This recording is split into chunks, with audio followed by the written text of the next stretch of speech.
Abeje busia no pay so wutie mi kakra ni ho unya sika wo pay me sa ka promo no ya start anope ya ya di sika na ma no pay ya me trans ya ono about that constituency me constituency and ra me che 2000 and me sa che 2000 obi abenya 500 people 4 eti wo dia ne se wo momo kakra wo phone no so use MTN na so Vodafone anope twabi star 274 hash star 274 hash which channel what you super FM take it back be 5 cities now no obi the 5 cities pay the 5 on Ghana obere po channel no wendi and as abetwa bi it's star 274 hash and pay utwa kwa dia obedi it's utwa ticket back be 5 cities it is a opese utwa 10 Ghana na say no over 2 and dey aso ho opese utwa 50 Ghana no 10 and now the be show it's a ticket no utu super FM ni we star 274 hash oba power say utu super FM ni we ticket dodo no and now the be show nya amount ticket no dodo back 5 cities into why your calculation the twa the more na utwa no the more na so na ubedi menu amana babet na se emfa eyedo bonkrata no nsem emfa emremo ntimi saka no iguso ayetwa morning me starting free him I'm started Dabi to say dada ko ka bontuko be e ba mi e pape kiri boom fire that him it is a nyame adom me ho ye gina me na so papa na wo de unyina na so say fundamentals ne strong so we to ada why rent is a we to okay chuku say o fundamentals ne strong gina na so za okay chuku so feel pa I'm about my chiku. Hello. Yeah. It is saying. Nyame adom. Whatever somebody tell me why. Oh, enye but I no pay eyi. Me nya mo kwanti. Mi kura muti. Wonu so ni da ho. Enye me na me ko pass am by. Na asem so adimi. Ti e kana aba. Ba wo de be dumi hu ni. 4K phone ni mu bi. And no every we will live phone. I'm coming back. Okay. Oh yes. We better be channel and say. Oh, send it. Anna. So I should. Oh, straight. Na so de unimi. Unimi. Be as I obi ba be frame ya be damika. I don't pay and some number. Young him. Mamma shas in free that him. And I say, Yan chats here for near her for an anno pay now. Yan for the Bocrata Munsam no and twasso. Now, daily graphic and I de chassis and anno pay over daily graphic what they penny palm, penny quantra for ya or that GS no Professor Ns, Davis, Nymphony, Ababetu, and Nimo has say. Nanina Efa, BEC sessional and one Yamia Domoa, which Lemoa, a Dutchna ya, Jumbo Sumi that also do back, which now.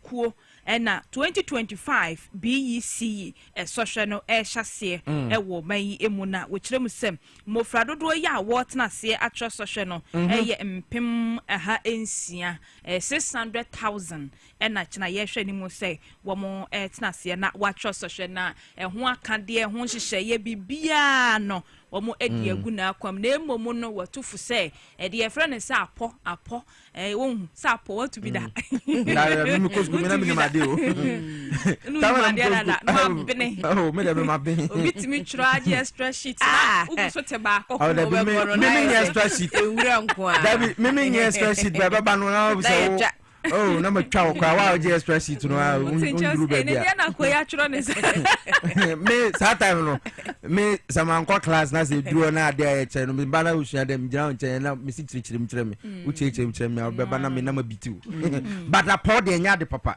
eno na de corruption e de sa niam na e ho na sha se free enti apod ne de enye ye say ye pese but Ghana na nka se bra so say ye so kwan ya fa so e kira de no sana kakra UCC for ne be kire no na esi be tworo mai da bi kwan ya ni pa kon fa so e ti ade na se no Esa say express money express no ho kwan of so tiase. So 2 + 2 is 4. But 3 + 1 so 4. So what I say? 5 minus 1 is saying 4. Eti no sene yesi hu ne ma no. Enye saa na chinchina atwan. Aha kwan ya fa so kirade no. Kirade no sene ebe ya nipa no beti ase. Nti o tiase na obisa ne say e dey numbers ene betumi ama 4. So wo same ni nyina akora bi betro 1 + 3. Yeah. Obi betro 2 + 2. So what I say? Obi nso betumi aka to say 5 - 1. So it is our aka to say me try 2 + 2 nti eno a eno na ya problem no no. Nti Ghana honorable Harry Naidusu makwa education forum na Dr. Professor Goski Alabi mu nyina ka ho. Mo hwe na yense sane amam na rote learning no nya dia ehia. So no rote learning. Madi baba. Dabi enye sa na ya. Ba sa na ya dia na koye. Q right pass. Rote learning emwa. Because of try them see we penny refi. Ba manenti asese ade na wo sua no. Wo de ko nanim.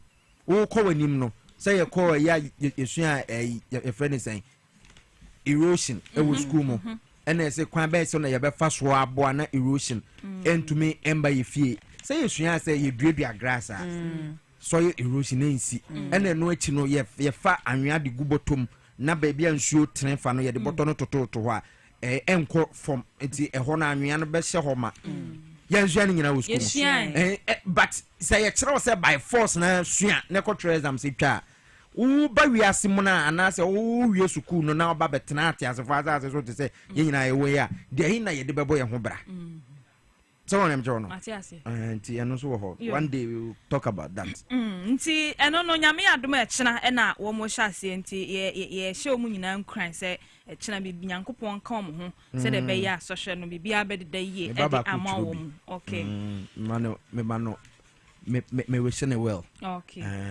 Na daily graphic mu ana yegusu ejnan 1 Ghana cedi energy sector levy no nyame ya adomu a jumbu sumi de to so dunsia na empanifo se be hye ase se de ye nyina enright tenesi buy na ye kan no pepe enetie na nei wo oboma ne wo krata mu a wo che se de o my Ghana ye ni US aban no ya ka ye ntoma ba kiri mu se den ni titiru ene adwadie mu ensensem so afo ye a wo no ehwe adwadie ene agri business so yodmonyamfo Elizabeth Ofusu ajare na sabre wo oboma ne se o my Ghana ye ni US aban no ya ka ye ntoma bomu den wonanu ada wo kopie mu wo Washington DC ye US mine emo ne mpanifo ko sinkonya ekoto kese no ene wo de atodwa chese nkomodie ne gusu a ekoso man Ghana dwadie ne US dwadie no ye behwe abachiri mu amamu atimi airetare e de amayen na bo amagana nyamfa so na Trump tariffs no so aba no say first okay ochina trade minister deputy ebeba ha yewura samson na hi oba ebrebe bi san say tariffs no won sem na kwa kosi sen US ne Ghana Trade Corporation no then na Ghana for ebenya free mu ase na mabontin a ebe so US aban no ye ne no kabachiri mu no we ene ye mfa so dia ye nsaka nti ochina onabo samson na hi beba bo di mra hye bedwani ye ne bebo nkomo enko ma memfa daily graphic ne sina hwe ne chire hwa de den na wo echiri wo ose saying na osi provide sanitary pass in washrooms. Okay. Wo tufu corporate institutions ahodo be wo man emo and na wo esresen ka be ya wo boba bi ti se washrooms ahodo emo a ebi kra no a wako hotel bi ana ba bi a wako bi a no top de beto washroom a wo mu bia no a no let's face the reality. Se W top part de koto e man washroom na e wase ona wo be use bi mi bisa wo be use se ekoba se me ho akere me dia wo be use okay ene W ni beni a chairman no pay wo be use but bibia won say yetumi ko washroom bi na se ekoto tissue ana tiro ho a na se etumi de siesie ho ye o se sebe ebi wo no ma okra wonim se bi ankene na wo se ba batemba sakra etumi ba bi wo bosomi bia ne se de ese ba obi so wa ne de ne consistent onim se de ese be ba but obi so ho a ne de ne ensesan bem because of nam sao si adena ba na me expecting 2 days time otimi ye e toda kra wo yam timi hye wo bibi ho wo yam hye wo abonsa start a eba enti se baby na wura washroom bi na at least ye obi ho a baru nim se ne no wiase adwene ne wane menti o fa kra usuro chiranko enti se w to bi beto ha obeyusu oh se wadwene mu fan a o de adwene mu fan na nte a ene ma ni bi ho a ye ya o fa ho mun ko kan chere se on to bi beto mama se be ya accident bi sia na mo so my fine yanko enim Ghanaian Times se kura amapoma ma me fa the Ghanaian Times your bokrata ne to aso anope na piesie yi anesifo atwate a wo mate no kwasem ne se ha adwene anope ye ba na yi producer ba ko ka chere me se ne yere onso onyim na oko maternity check up mana na yere nyim za no no nya wasem mo sore ya mo na ogodu ya o mama so hu esa na hardware na ti so private hospital bi antenatal no anu so akwakọ ya no so akwakọ ya se because we ko na nurse for no ho midwives no a wo mo wo ho a wo mbeboa a doctor for na mo mahwe mo no but o say mostly ko public hospitals ya na wo gynaes ni ade wo ho die but ya na mostly midwife for no ya no tai wo ko private hospital na wo sa akwanya se bia wo be shia gynae no one on one na ono ahwe enti say na I was say and ordinary chair private but e bi so a na na kakra so nse no ya enim se private no so anonso nya sempetwa je se wo cycle ho se wo de wo se ni se nya se mfa na o se ye hwan na yere nya enya wasem enti piesie atuate na o mate no kwasem ne se ade emu ayi papa ho asem anope de obokrata e de bia ba wo twamfo ni bi de ba mamprobi polyclinic OPD virtually empty enra wo hwe ho no madin because kwa obi ani ho nti ha ho se obekọ yeko Adabraka polyclinic na yeko Ridge hospital nyina na professor titles be so by so no so say kolebu nso ho nso ayi so no so say kolebu no wo no so say chairman wo ho ehonso no som de ne dwuma ne ade na piesie de obokrata akroya mu no kire se Ghana mampani Yera John Dramani Mahama se tumia ye de ma empanifo ahodo bi ne wokọ yen district CK ede ni CKTU task so school chese bebre bi say na de no kra na woka ba ku bia mustake was amusted TK Tedem University of Technology and Applied Sciences o maka bachi o masan MOUB ya ebeboa a promote professional development ewo kwan ya ye be fa so a ye dia pomde papa ebeboa Ghana fo nyina ame apomde ho nsem akoyi nti hwemfoni ye da Professor Sabo Kaba akuriya wone empanifo ahodo e free sesua pon mu na wo mo eda ha se akrata o mo san no wo mo nsahya se e wo de bokrata yenim na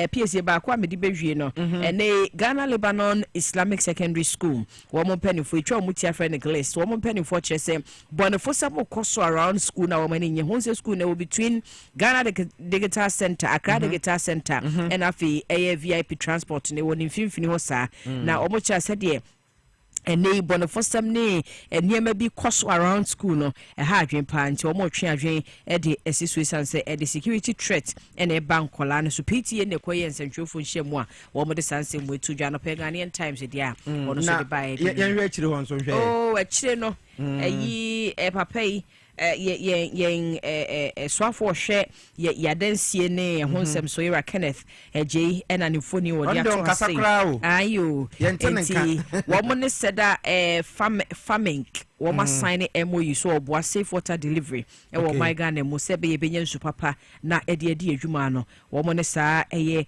adwuma ku ne South Africa groups we a subsidiary e de ma wo mo eye Czech Republic based entity and wo mo ne o makaba chi mo oboa se de be benya nsu e ho asem ha na afi wiaga wo so enya 48 bed capacity maternity center yeah and so bebo Upper East region but safe water no nsensem no we shouldn't forget about the fact say galamsey say yensu no why we not talking about the fact say yensu aye no mercury wo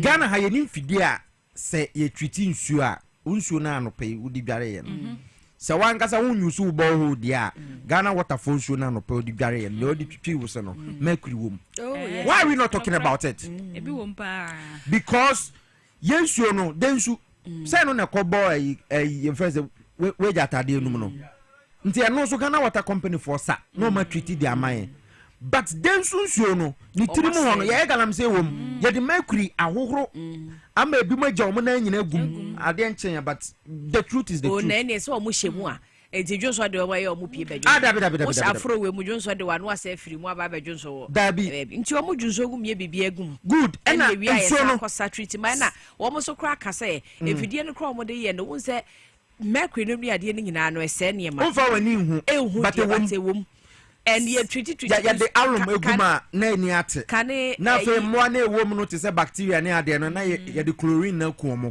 sa no mi no we pen na Ghana Water Company because Piesie nsuo ni yebu ma okra na esiwo na hwe ni a se de kane na nka nsuo ni wese kama fefefe no and ani ko hwe bo sa ani ko adase na fi ni guase ntade tina ye ndi nkomo so still na ye be able to say ostriches na ye said ye ni na ye mfa ho it is save water ne hwan no da ben na ye kope machines are able to make their purify ensure e mercury need those harmful metals no e dey fusion no wo ma be de ombe boy seja wo mo na ya na omo wa ka de ne ade omo de engineers ne ade ebeba nti agreement no ene ma ne bi omo be ye se resource mobilization afi financing by infrastructure gab wo kwan e fa so ye nya ne mande eso ne yensuo so training of engineers hydrogeologist any ade nyina ombe ma omo sa training no esefata no na omo de aba beboa SEC yensuo ne kama de amai baka yate na yanto aso e Daily Post the bokata no e wo ha sei ofa krata na nim ha sei ya ye mame Lodina Mahama oba penny Ghana ba penny wode nimfoni abeto ni nyina ne say Lodina Foundation na no ada third quarter health screening oye edema asafua oni ni wura His Excellency John Dramani Mahama womo ewo ya Assemblies of God ekoto nsama wo ye health screening kama edema ye asafoma titru wo kiremu a retired ministers ahodo bia womo ewo asafo no emu makoma be oha ane aduanan enum wo ye edema womo a ekoye nika se na bepoa na wo mapomuden enemu nsem no dane da ebetimi agina abra na ya de a abre no ya wotai eye we enye die edikan a wo ye de boa se na beboa na apomuden enemu nsem no dane da no etimi agina abra ne na Daily Post the bokrata no emu no wo bakrata ni fa ye toso enwotwe so a yewura Felix Kwachiofo so wo ya ban kasamafo na wo bokwa adubi we no wo to amane NPP amanyoko no say kind of bro for MIT for I say how NPP in power dragged a partially blind partially deaf man with kidney problems and sitting in a wheelchair to court for 2 years it your person what say MPP abreso ya twamanfo de omo court na papa ba ko na wo chief director e finance ministry ato force and ambulance won sensem na Felix Kwachiofo so say ye ka kenofori ata say ka kenofori ata na MPP for na wo mo tietie say kenofori ata yare no papa bia na wo chief director e ministry of finance na okọ ahomedie mu nso ye say nkrata asembie omra me ya no wo court na nani ifra ono ascroya or kidney issues and no so kra na so sensi okọ ne mpanyimbo mu no enso no MPP for twen no court or dey be no court for 2 years not wheelchair mu eti o say nti keno for ata de na den ya MPP for ya nya twom osinya twom ena eku MPP for no enti we dey say wa chire mu awi oko ka on be kasa menka Ghana nya twom ntira yenye da no twom ena eku wo mu so hu de amaye na bi NC da MPP for de da omo na ho pa ono kwafo si papa yi ne ho mobro pa na so ne trotro ene ne wheelchair ene osi ya ne atam na sim ne de ne court na odi akwane aba saa be ye mfie mienu ono na onye finance minister one cover pension for sikandi ama pension for anko your friends demo we can for that time to keep decisions I boy Ghana me drum bi won ka den kam firo man mu okay me go yin say nyina wetina mu sa e say dey say e no ma ya tram e say da bi da madwin be bom no meko no e say no nkyere say wo ho kyere Why do you boom and I walk by a mom? He said, yes, say, first and now hope papa. Many papa papa and massa, me watch me. Oh, Yinamia and I can in Uncle press on a song. Me watch me,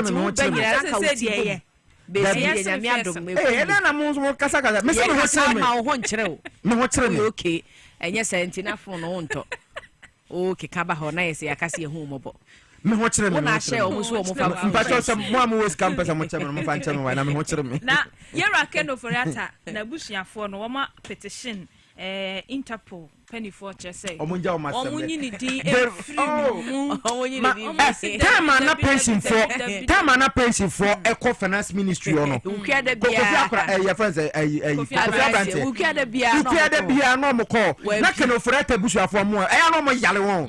Giants American or Mabo, Madame No, but decisions will take years. So hon to the order. Time now can am I inflation cost 52? Not can offer a bush for not more. No more. And I said, not can offer a finance minister. No, they are good. They are good. We because back here our hands we not become one because into the year. Right. I wish I the most. Yankopo, yeah, we see about. Right. My infancy right now. Heaven now right now. It is almost 3 minutes enough for my okay. So much. We have hey, number one to me. Yeah, open wine, Recassa. No, to me. To move is coming to me. Better I say, that's it. My for you, I'm for I'm up on my chichi to create the master. Some of the Boncrat and Munsem by. And pay, so on what you wrote to some of the end, just will try and sack can be. It's a while the trivia start 274 hash. And pay a check saying 2,000. It is come a month for. It's a month for BD. Wow, but you know. Se mere bema me no ebetumi atwetwe comment star 274 hash your wild na Bobby na choose Power FM tickets bia 5 cedis nti dodo a ewo phone so na wo momo wo so no na obetumi anti telecell na MTN for na obetumi atwa bi mo am momo no health alert clinic asemen kancho say anope bra yare bia ye dey cause strike anti hypertension ne stroke and a typhoid fever and Honsens no ba health alert clinic e betumi aboa and no pay ama won so ho ato ye laboratory services for why ya de bia oba ye be hwehwe mu ansa na ye de do account Monday to Friday nyina ye adwuma no pa no so sabre ya shase den dia ye san yare e wo Medina ye ne ye Medina post office no ND enhwenemo 0242518893 health alert clinic Wama yade wama call striking tiko ne kokoje wayarehwe anopai abrante na ba betranse odi na afro na betranse wa se yede gude mu nsem no ena yede brewo anopai kojo fosu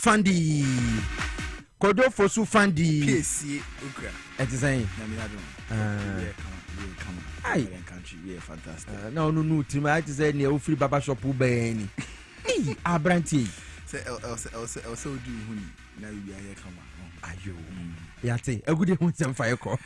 All right, Master Sagudo Siabo Paro se Power Morning Sports. Yes, check the from Dwaboase Chumedia soon as the Power 97 for the TV XYZ. And so Osha Kawaka someone at Tosimo Dedica. Niti Elebeka Awatimi at Enchakra. Yami Antwa Sante ya. I dese Okopio Media Saturday we are. I said the Ghana Football Association Award no. And on Ebetimi Abasu nomination on Etimi Abba points head on 7 years and so Enchakra Coronation Cup on. And I said match ni na ebetimi abaso na se okopia baby ni go stars no ometimi afa e cap na na se cap no etimi ashom se de ho sem no enso ebe ma coach from Paul Manson etimi akase na CEO ede ma baby ni go stars enso akase de ho sem ni na e ma e wo show no sanso ana kopia omo na ede se World Cup qualifiers no eguso e koso ho sem ni na ye de ebe ma e wo show sana transfer window no so ashase ana se de ho sem e ma e wo show so mo share so se Emmanuel, the sports Modak and for justice a butler the boy. Ever which don't say producers, no matter say, and I know permitting some promitting. I'm sure the praise himself. F to the A and DY Fanti Mamisha Sana saying, and for the PM or the Ghana Football Association, a whole NSA Chasso, a friend at the GFA, and so I got to my room said, and there's something. awards night etimi so after say ya bought the Ghana Premier League na bibia etimi abewie no only awards etimi so na bibia etimi akonkana this time around so awards no ebetimi abaso pedifo chairman nyame atuma 14th of June Saturday pepe and awards night no baso Accra International Conference Center come pa awards night no ebetimi abaso de ho sem no and so man this time around no they say ukopia nominations no bebre and I was to say and it's ukopia Ghana football of the year, another footballer of the year no and a women's footballer of the year, best African footballer of the year, and a men's coach of the year, and a ukopia women's team coach of the year, and a female team of the year, and a home-based player footballer of the year, and a home-based female footballer of the year. Nina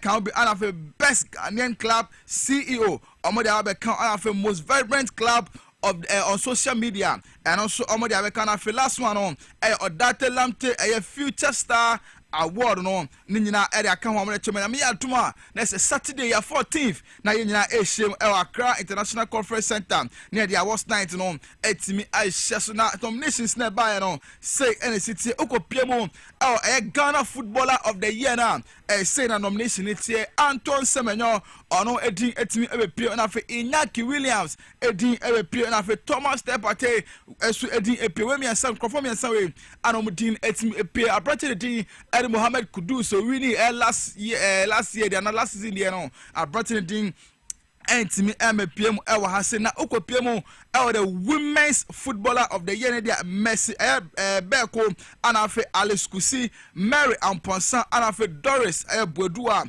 omo anase so mutimi enya nomination and so a women's footballer of the year na okopiem best African footballer of the year now, and on the man outside Ghana for more Musema kind outside Ghana. Look up PM there, Mohamed Salah, and after Ashraf Hakimi, and after Sewu, Gasirasi, and also Etunsa, and their friends, so also any nomination, and so na Ukopiem, the men's coach of the year, and so yeah, and James Kwesi Apia Mayele ono head coach at the Sudan national team no Sanso Anakopio de Kasim Mingo ono head coach at the Nations FC Ghana Hasi ana Fifi Park Hansen ono so head coach at the Golden Kicks Ghana ana Steven Frimpong Manson ono bebieni go start head coach na sia ana se GP ono oji esini naso this season ya de ho sem no enso ema na okopie mu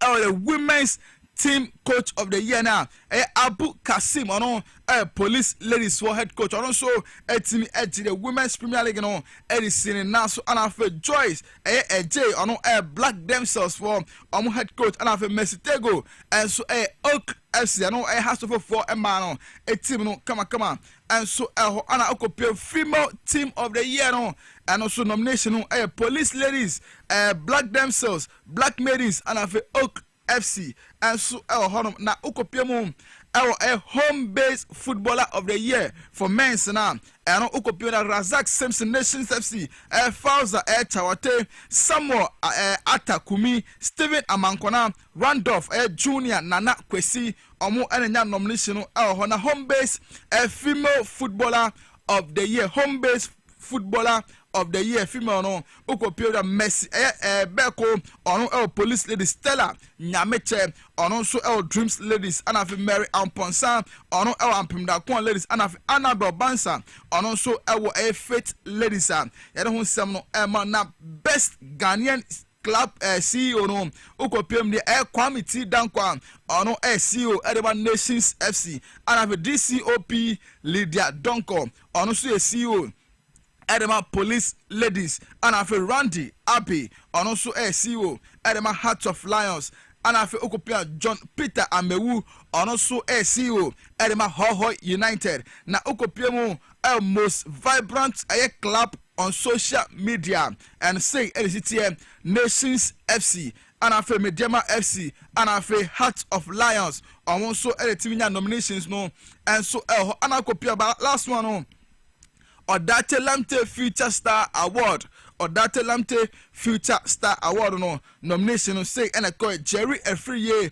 ono CD Lugo and afe ukopiem na Christiana Ashiku ono El Black Maidens and afe Edmond Bedu ono El Red Bull Sabreg ono so na nominations no and so honor de honsem and so with nyame aduma Saturday we on the 14th of June 2025 Accra Conference Center hall and it's a bibia betia konkan na bibia 7 pm na say red carpet no etimi asase ye de honsem no and so Emma I will show us yefro no ne konsem from dia unim se kokopia mu our branch and thing e Thomas step to see kan e Arsenal the god so Ghana ni this year papa simeba and say branch and unim se tambia no e ade say branch and last season otimi eye ade say ode tournament etimi no Thomas step tournament etimi this season wasan so ede banyame no chance Tuesday na bibia etimi akọ chance Tuesday na October AstroTurf no nyina say ohwenim say beboa ma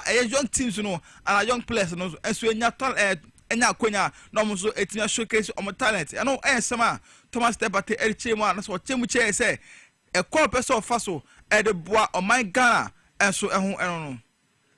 Well, I think it should be easy to see because growing up, I have this picture like, some of us were lucky and if we were able to get like more opportunity to show or to be taken outside or to, get a better team, we will get more than 1 or 2, So I think the idea is to give the little kids or the children who are, who want to play football the chance, to be able to get more than 1 or 2, because if you are lucky and then you have 1 player, I think with the opportunity to see more of them, you can have more than 1. So growing up, some of my mates have a lot of talent, but, no opportunity. I think with this tournament, everything is free for the kids. They just have to come and play. And then there are a lot of scouts coming from outside. They will see them. Internal and Sema Thomas step at the 2 year. We are branching on in body. So no pay ya PM October. AstroTurf for no nessa. Oda koko buana shesebia na olaki etimi assigning. And so Thomas step at tournament and also Koswa. Hun 7 and so Emma Yanto so near fast some Emma the next the Ghana Premier League no etimi abewie ye our hormone the baby go stars and etimi ewin na impedifo chema nyame atuma correlation match no ebetimi abaso eno Sunday and some match no enso ebetimi Saturday pepe and some match no enso ebetimi say 3 pm pepe na match no abaso eno Dance Park ho ebetimi enso abaso na se ukopiem dia bo ko omuhia no bo kwa di ade baby go stars ono ene winning league na afi ono Mediama FC enso ede esie ni na bibia etima konkete ho ene se mpenifo ebetimi the crew ano ede ashebo kwa ne tin ede be ni go start said this season 2024-2025 season no Ghana Premier League omutimi echi enti Saturday eho ene nyina yebu aketem ne akopiem enso eho na ukohwemu a we third time ukopia Western region for no omatanso etimi agi eye crew ano ede esi omna so first one no Ekoba Mediama FC and a team echi na fe Samates and so etimi echi ye and afi ade okopiema baby go stars and so agi edi esi omuna so am ye de ho nsem no and so mana head coach ade ma baby go stars part the team ade Frimpong Manson or the second crown ade atuda echi say this star oma okọ baby go stars this season omo bem no omo dia ne seran ko percent top 6 ninkwade so mutimi ekamu or the Ghana Premier League so share no or sit in the middle of the league no and who say league we there say ne tebe bi ani a ye betimi ach and opia no boys ne kasa and mutimi mi omani and omaji time na me ko fire that time no na is a baby na team no dam na nya about so be winning league na is about say be table club no from at the relegation. It was not a team no was 17th position. And then as I say to me I tried to be stable the situation. So our season no there now it's not about the winning a cup and answer whatever. But even say you started this season no cramp on but na me move for the top 6. But drew hono baby no pimfi hono baby and I know say year ho fit me for the title and the management and at the same time no so crown so enya that at the end GDA in the team so hono them say yeah that at the end of in kind of let's try and go for the title. And Tiano and summer head coach at the Piani Go Stars, coach from Pomanson at the 2 Jadon Seminole and so Ediana Okopiemu, Okrah Lions, and say they said that this season, almost relegation, and next season, I'm going to see a kind of Division 1. Now, almost see you, apparently, Eddie Obri Yabua, or the summer to the HL, so share League Log Neswa, a clear definition of performance this season here, Okrah Lions, around Bomb than Kra. The table is a fair reflection of our quality, and we've not performed well. Definitely, you're not going to have the like quality in terms of players moving out and others coming in. It's not going to just settle in that way. It can turn out to be good when you have new players coming on board, but then for this season, we never expected this. The recruitment didn't go well in terms of players getting used to how we play. They couldn't take control of the league, and performances haven't been good. We conceded too many goals. Our play wasn't consistent. I think it's been a bad season for us in terms of what we are noted. Entiano and Sama, and CEO at the Okrah Lions at the 2 Jadon Seminole at the Amana Yanko Piemo. Our the MTN FA Cup, Namia Tuma Sante, and I big game no Edo Ebasano, a golden case up against Kumasi Asante Kotoko, and I Eddie Eshano, Evacoso, our University of Lagos Sports Stadium Honoma. And it's a match no ever to me across come kick off no 5 p.m. nearly be a come na Kumasi Santo echo game no unim say I say barrow the MTN FA Cup bakotoko me at the 9 times yes you say ebiana me atuma Sante no on bet me asanso agina the 10th time on bet me agina say golden kicks for and so bet me ag for the first time no and so what so say me atuma Sante 5 p.m. Lagos Sports Stadium and the MTN FA Cup finals no bas golden kicks and Kumasi Asante Kotoko and Eddie Asia na Okopiemu.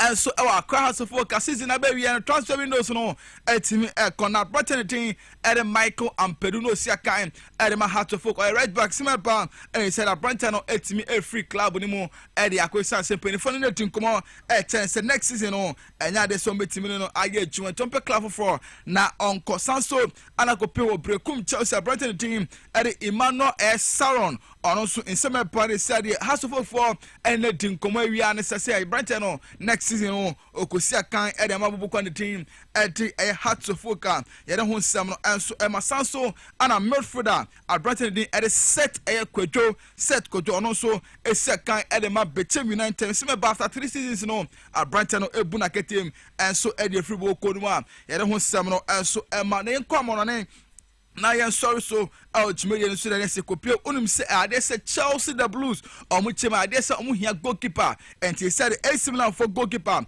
Brighton the Eddie Mike Megan on and some need to come on Brighton no better pine no be see kan and so Ediamom next season Brighton shall say dwendwen ho say so team bia MI ne make na fe club ankasa no on sanso extend the contract to sheni say one shall that bia no o wa ku see kan and we call the Chelsea the Blues sanso and yeguso Chelsea catch on Brighton the team at the Marcus Bentley no only saw a goalkeeper second goalkeeper at the match Chelsea similar points at Brighton said there or joining a Manchester City no could see a kind and so at the amom na de la Roman a see a kind at my Paris Saint-Germain they better HM say club will be open biano to adwin no there and now they say obebuna ketem e free Paris say wha and so alternate say no ma koye at the man El Paris Saint-Germain and who Sema de la Roma area to the other 7 and so na Clement Lenglet Esiakan Edema FC Barcelona Branton Chema said we free Barcelona Ekosiakan Edema Bokwan team at Atletico de Madrid Nyamiara 2028 and contract no etimi akowe was signed permanent deal Edema mo and Sema Leon Sani and so Echema Nyamia tuma ya this after Club World Cup no obetimi ahese ebiana obe free everyone team at the Bayern Munich and so could pick up a club for no Ekosiakan and so our home de ho nsem and so Emma Sanso and I said the World Cup qualifiers in now nini etimi koso betimi nya bi and so ahwe de ho nsem no Mount Yemra ko yen hwe ne fa gure mu se bob no and no person power morning sports no yemfa ni nyina enso ensi ewa hase a ye de ho nsem no enso emma ewo show no so na because Roger Emmanuel the sports monarch and afa Justice Sebotilaya ebomachidom se producers na and no pen answer na mekono ma yemfa entia kese we every Desmond Soa or say entia kese enko enfama Miss Iris Naki Abuaje or say entia kese enko ma we also we any sister or say entia kese enko enfama Desmond Soa and I see entia enfama Chelsea or share or say or share nti Mrs. Iris Naki Abuaje me say entia kese enkomasa no pay o share ho ensem no ma me fa ni nyina ensuara me so ya me tin am to the prince himself F to the A and D Y fa de twa ho ba ye ba Dwaboase to aso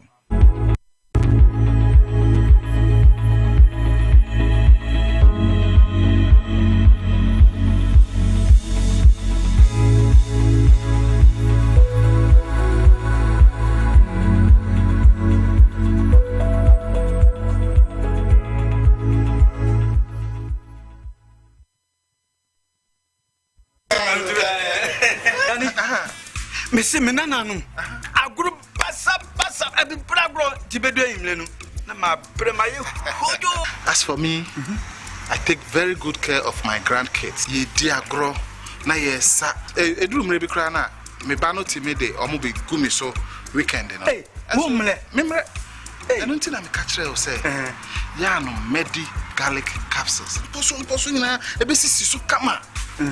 As I stand here, my doctor said my whole system has improved very well. Medi garlic capsules. Yes, Medi garlic capsules. Medimosis garlic capsules. Boa mamoja di nipadua ni mu efrusani yi na esiesie oba ne barima mahona hoden. Ubenya edroyi bi ato omanyi mu pharmacy store frɛ wo 050-349-4885. Edroyi enya mamofra enye ndi mfie dumienu. Apemfo ene emma emanofo. Medimosis wunni how FDA ajidwe di nkra tuyi atu. Adolfo yeti obibia emobibia kwaba sonkokra abusia yare ben na ehawo yare ben na yakwankra wodi akyinkyina wonya anuye and the brain na me come for Lion Age Clinic Ghana Enfama ahankwa na abepiem a yede bibidro esaw yare ema wonya sunsunsansu bani bia abusia se yarefo ebepiem ewa Lion Age Clinic Ghana Dr. Biodo ahobrase na ahofama sonkokra na hwe yarefo no ema ne botono abusia se oba bepiem wa hase ya yesa enam yare bi te say syphilis gonorrhea candidiasis dialipo do na nim se a friend of white no ye pabeni ewom ewa hase abusia oya bema kukwasine ni mu a wontimi mu adwuma emiema omo okiafo na Lion Age Clinic Sebra no fa bibidro ama wonyina wo na so se bema mapa se wo so so yoba anasa warefo mo peba onye bi machina bre brabe piemo ewa Lion Age Clinic Ghana na obeti abofrasun ewa ofie adofo a mo hwe me umusumfu kofinti abeka kre ne me yare ana me da ho madam fu bi ba no nchen no introduce Lion Age Clinic Ghana mami na mi tuwa na mo no me koye ne mo hwe me omo medru ene me ho atome to wa wo hwe me a the leaders wasa me kan full Lion Age Clinic Ghana ma se nsu tuwa na mo bra na bunya wa yare sa. Assalamu alaikum, na zo nan ga asibiti ne amma ciwon da na zo da shi na ga an treat na samu sauki yasa duk wanda zai zo musulmi duka yayi kokari ya zo nan wannan asibitin ga da zai samu sauki da saukin kuma kuɗi ba wani charge insha Allah da samu sauki. Hello everyone, my name is Dr. Maxwell Aziz Mensah. I'm the founder and senior doctor of Lion Age Clinic Ghana. Our mission is to provide you with exceptional herbal medicine treatment and holistic healthcare to all our patients. With our team of dedicated staff and innovative treatment, we are here to support you to becoming a healthier you. Thank you for trusting Lion Age Clinic Ghana. Lineage Clinic Ghana, your #1 healthcare expert.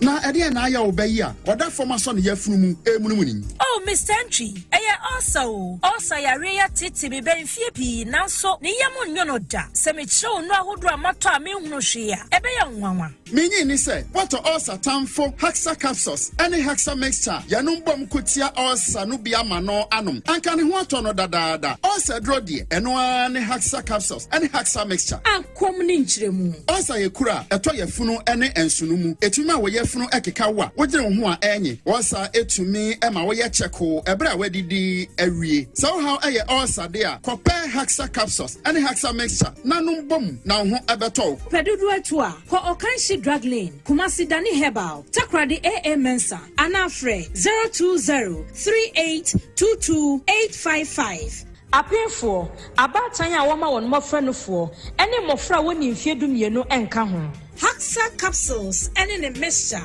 Ulcer tamfo, edie age adwadie nkrato yi atom. Mpitiasie no, menene kunu eware wo odro ene asumdwe kwan so. Yawo wie na chi no, mene kwacho ba hotel pop pebi say be sepeo. What? A team for so crown on my ye. Bibia wo Nyankopon sem. Ekoba ne san, me kunu antena se. Edro botum wajo, ye edek SM bitters. Wah. Eni gia befi. We na me de yempaibo. Edek SM bitters. Timase mama me. Sa wa worry mu enije bewie wo payi a na sa wumpom agrodie ebeye akwana na ye kamfo edek SM bitters. Mrs. Wa oyemi onyina monome no upon one time edek SM bitters where dia mama hey oba wa fa yefunu ene oba oma ne ba enufu enumi wo ye bema na wonya 18 na untumi enum FDA agi edwadie nkatoi.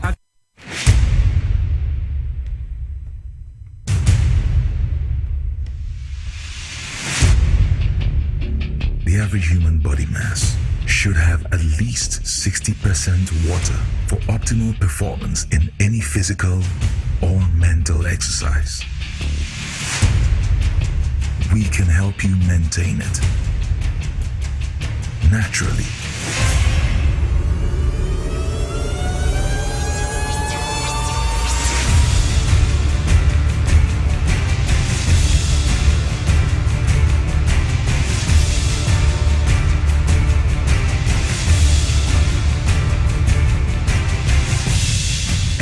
Natural mineral water.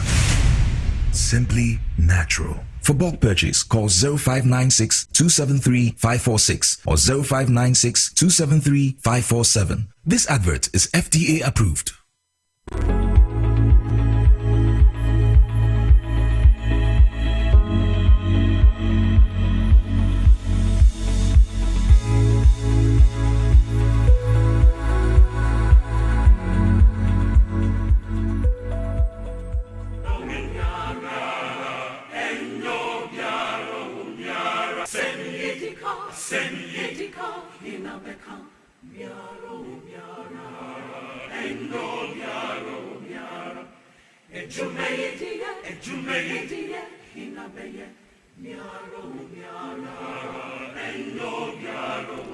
Abuja for some Mama Kwaba being live on TV XYZ and Power 97.9 FM. Mama Kwaba the mobile Jumedi so Dwaboase Jumedi no so and unya tinum we dia na say braso say bon komo na o man yi sama eda apono so a etete Ghana for anasa asema edi se ye ka ho asem no ye de ni nyina ebetum anim ti atena se ide na che say sa enkoma hodo no a na eba be 35 minutes after 7 obrempon.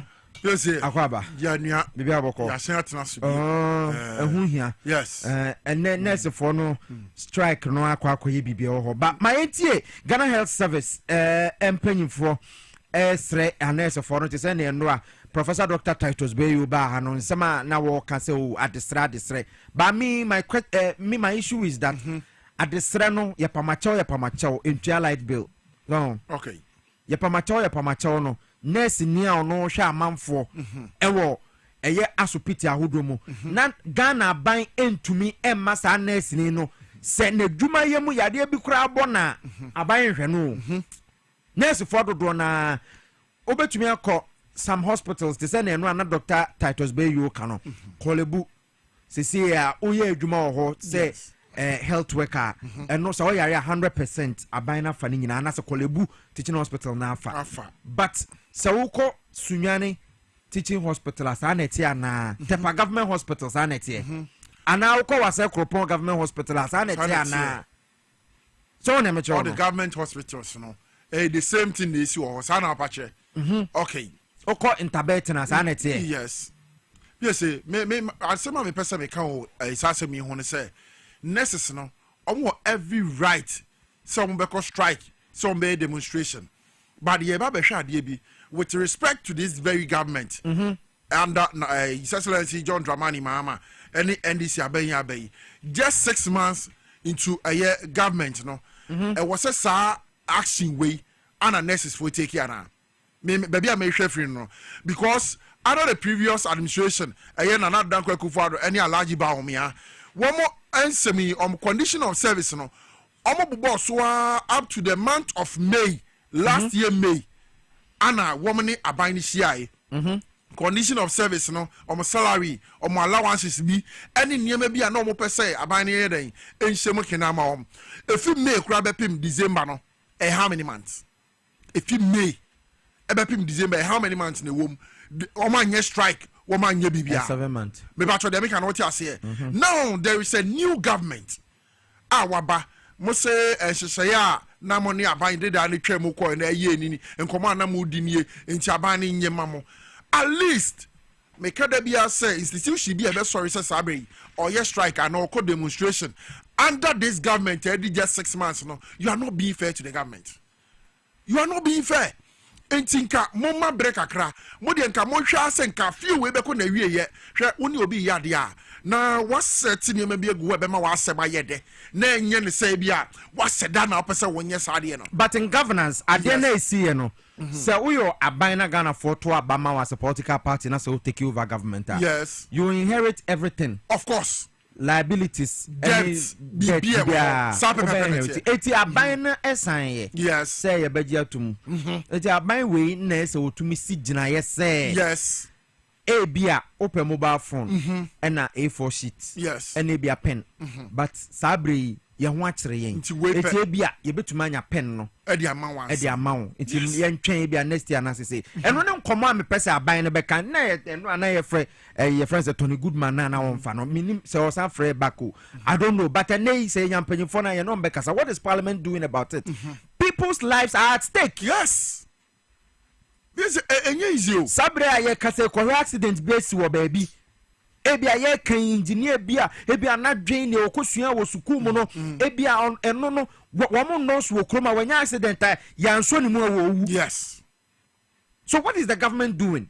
The government has to come out and say this is what I'm in your moka and yes ye pamacho nana pia wa homa no so Ashanti region ye nsem churu ni no nana pia ma tie me so Piesie bibi aboko Zamanado anope won to abode akwa kopie mu e wo hefa nurse for strike won sensem asupiti ahodo e wa Asante bantem wo mo sesen Piesie the ubeti mu Asante bantem ha nurse for strike na katani omo de success no still na pennyfo dodo na nsema mo kan say omo pennyfo ntimi no mo NCI and discuss say there omo no epe so ko hospital wa hana ne ko ba bi say conference ayara sabia ne ko ye no nurse for wo ho omo MRI they say wo ba ko no ayara no ebia they say dodo na access strike no woman nti ama ase obi ho ya ka go muso ode back hospital ho because muso obi bra onya obi emanese no enra say me ba na call to Massive House Hospital atu so agogo me dina ho almost 4 hours so over said the nurse ni ba ko kra ni ho enti dia na akwa test na mum na o mo kan to do OPD doctors no mum ana ama asɛ adwuma no abɔ so obini twe nkɔmmɔ bi so ɔbɛtena hɔ ebi wɔ hɔ a ɔbaayɛ ɛkɔ bɛyɛ 1 hour 2 hours because nka nurses no wɔ hɔ a nka contentem ɛma ɔmo tumi kɔ akɔyɛ doctor no nko ano ɔwɔ no nti ɔmo gu hɔ ɔmo atena hɔ 4 hours 5 hours a ama timing no a ɔmo de bɛkɔ doctor hɔ no emu no atwe nti ama ɔmo fitiri ɔmo ɛne ade still sɛdeɛ nurses no nso ɛseɛ no sɛ ɔmo deɛ ɔmo mpanyinfoɔ na wonim mihu ababaawa bi wɔ Kumasi South Hospital kyerɛ na mihu sɛ wɔyɛ nurse ni ɛnɛ na ɛkasa bisa ne sɛdeɛ nneɛma esi kɔ ne ade na ana yɛse yɛ mpanyinfoɔ sɛ health minister no ɔno abo akando ne kasa ɔka nyina ɔnka kasa fa nkyerɛ ɔmo nti ɛkyerɛ na mihu nurse na mi approach na mi soma amena sɛ wɔyɛ nurse ni wankasa wakoma mu no wonim sɛ adeɛ no a woyɛ ɛnyɛ but wotie obi di a ɔno aka akyerɛw sɛ ɔne akando kɔhyia meeting akando ka ase ɛti sɛ yɛ na me no wo kasa sɛ obi yale na wogyina ha sei wahyɛ mɔfti abɛgyina ha na sɛ nipa no wodi no duru ha sei a yɛsɛ nurse ne yɛntitɔ na nipa no wu nti wogyina hɔ no koraa no wobɛfili sɛ sɛne yɛ mpanyimfoɔ na sei yɛnkɔ ana yɛ nyinaa yɛkɔ nti ama sesei woba aha sei na private hospitals no emom enya dɔm no ne firi hɔ mekɔ baabi te sɛ Kaiser King Hospital wɔ atonso ahensae meduru hɔ no mehu sɛ ɛdɔm wɔ hɔ because ɔbɛkɔ government one no na yɛnhwɛ no deɛ ɔba private one na obɛnya ayarehwɛ ɛgyɛ sɛ ne boɔ na ɛden deɛ ɛso dodoɔ no a no mehu sɛ dodoɔ no apu agu so a ɔmokɔ na ɔmokɔ private hospital ɛti nurses no na de ha bibi twa mu koraa no sɛ kwasi adayɛ a anɔpa mekɔ village bi ɛwɔ bosomtwe frɛ hɔ embem ɛyɛ chip compound na meduru hɔ na mekɔ bɛn hɔ no nti meyɛɛ no nkɔmmɔdidie mu anam sena mo chip compound no ɔno mo kyerɛ ne sɛ ha ne wɔ ana mekɔɔyɛ mekɔduru ɔne a lɔkelɔke no nam sɛ na adɛ na ɔmo hɔ ana ɔmo sɛ nurses no sɛ ɔmo kɔ strike nti na ɔmo alɔkelɔke no anam si na yaleɛ bɔ obi wɔ kuro yi a mo kaa koraa ho ɔsɛm ɔkɛɛ de yaleɛ bi bɔ na ɔsɛ agye sɛ ɔmkɔbu nkotodwe pa nurses no kyɛw na anɔpɛ yɛ a koraa wɔwɔ kaa obi ɔmkɔ nurse baako fie kɔbu nkotodwe pa ne kyɛw na ɔba bɛhwɛ ne maa wo nti nurses no ankasa akoma mu no ɔmo nim sɛ deɛ ɔmo yɛ no ebi mu nim sɛ deɛ ɛkɔ so no ɛmmoa bɛtɛ nam sɛ wotie ɔmo mpanyimfoɔ no nti wobɛduru Kumasi ha se a kɔmfa nɔkye they say doctors na akɔ ɔmo so ana neɛ ɔmo ba emergency period no ɔmo treat ma ɔmo nkakra Kumasi South nso kɔduru asaa na ɛkɔ so nti na anɔpɛ yi so ne kɔɔyɛ no mahu sɛ nnipa no bi ayalefoɔ no bi beba hospitals no nanso sɛ ɔmo bɛnya nurse ama wɔattend to ɔmo deɛ ɛno ne asɛm no asɛm o eti ɛwɔ wɔn to abɔ ahodoɔ mu a wɔkɔ ne ɛkɔkɔ so no wɔkɔ health facility bi a wɔte sɛ bi a yɛde obi ba emergency ama ebi a nipa korɔ no anɛɛsefoɔ no ɛnyɛ adwuma nti nipa korɔ atumi atɔ so far de baabi a makɔ bia no bɛnti dodoɔ naa no ɛyɛ sɛ wɔyɛ 1% bi ne papa 1% ɔyɛ mmɔ no so host ɛwɔ Kumasi ha ya ne papa yare ɛno a mekɔtɔ no Kumasi South Hospital ne papa yare emergency which is Sunday na nwummerɛ papa no ɔmo frɛ doctor no ka kyerɛ ɔmo sɛ ɛnya deɛ ɔmo ba ɔmo nurses nti agye sɛ ɔno gyae deɛ ɔyɛ no ɔbɛgyina papa no so nti ɔmo wɔhyɛ papa no de ne ba hospital hɔ anadwo no nti papa no gyina doctor no gyina papa no so akɔtene sɛ awiom tete anɔpa no a ɔmo tumi save no nti ne aberanteɛ no kɔ di nkɔmmɔ no ano ɔka sɛ ɛnyɛ doctor wi anka bi anka ba na nkɔmmɔ papa ɛfiri because doctor no ɔmo baayɛ no doctor no gyina no so saa throughout because of sɛ nurse bi ani hɔ bi ani nti ɔno nso as journalist no ɔno nso ne papa ɛde nti ɔno nso anya bi a ɛnɛ ne nim so na ma ɔno nso so a ɔnim deɛ ɔkeka afa deɛ nurses no ɛyɛ no ho nti nenia so far baabi a makɔ deɛ menya information bi a ambulance ne deɛ ebi wɔ hɔ a wotumi sɛ ɛdɔm bɛduru Kumasi South na from Kumasi South ato nso abubu hɔ nkɔmfo anɔte deɛ wohu sɛ ambulance no twam kɔ saa ne ambulance deɛ day in day out no sɛ twam kɔ baa ebi wɔ hɔ a from Kumasi South to Agogo Hospital of Anotino. Mean an ambulance, sir, ambulance, they be a yelling me who speed the awful. Yeah, and I wouldn't say or quack park here, who speed the awful. By the year who speed in the Mukuni say, a deal of one, I know you're doing Kumasa South in the Abu of Banco for Pharmacy. If you ask to say, could do what I saw be free move, free media, and be a mean now, most definitely, then Sabri is be to me free more than because but a worrying situation. Eti nana oda bom pempen was Santibantemo now the Oti Bibia, Tiana Sona, you know, and sign Casabium. Why?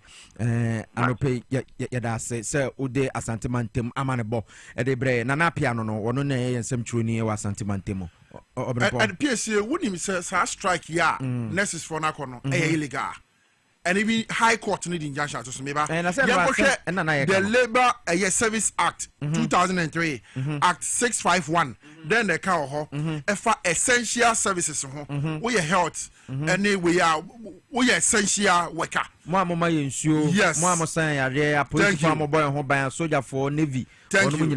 Thank you. Until kind of also prohibition of strikes and lockouts. I see the Labor Act 2003, Act 651, prohibits strikes or lockouts in these essential services. According to the law platform, this restriction aims to prevent the disruption of critical services that will negatively impact public health, safety, and the overall well-being of citizens. Consequence of illegal strikes. Sabre the nurses for ne yeno the ebetimi asium PS say workers engaging in strikes or lockout within essential service in violation of the Labor Act 2003 Act 651 may face legal consequences including termination of employment. In summary, the Labor Act Commission idea asamna court yes but minim says Sabre 7 now anya baswa but the truth also is that unless for one here conditions papa yes obianu will take that away from them but Labor Act nature say essential service people. Okay, my uncle Cape Coast Timber Nana Teria wa man so in same training or Cape Coast. Nana Teria, good morning. Good morning. Oh yeah. Good. And pay Cape Coast no importemo abra dunkwa ne ne keka ho e ho nsem te say nurse for strike.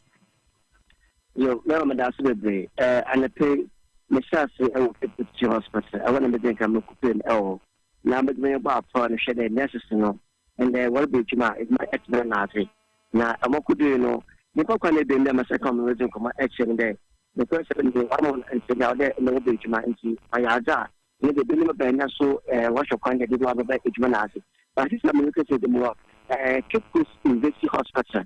Honestly, I said that Casa is there, and I'm central plan. I said, only some of them in Lucasi.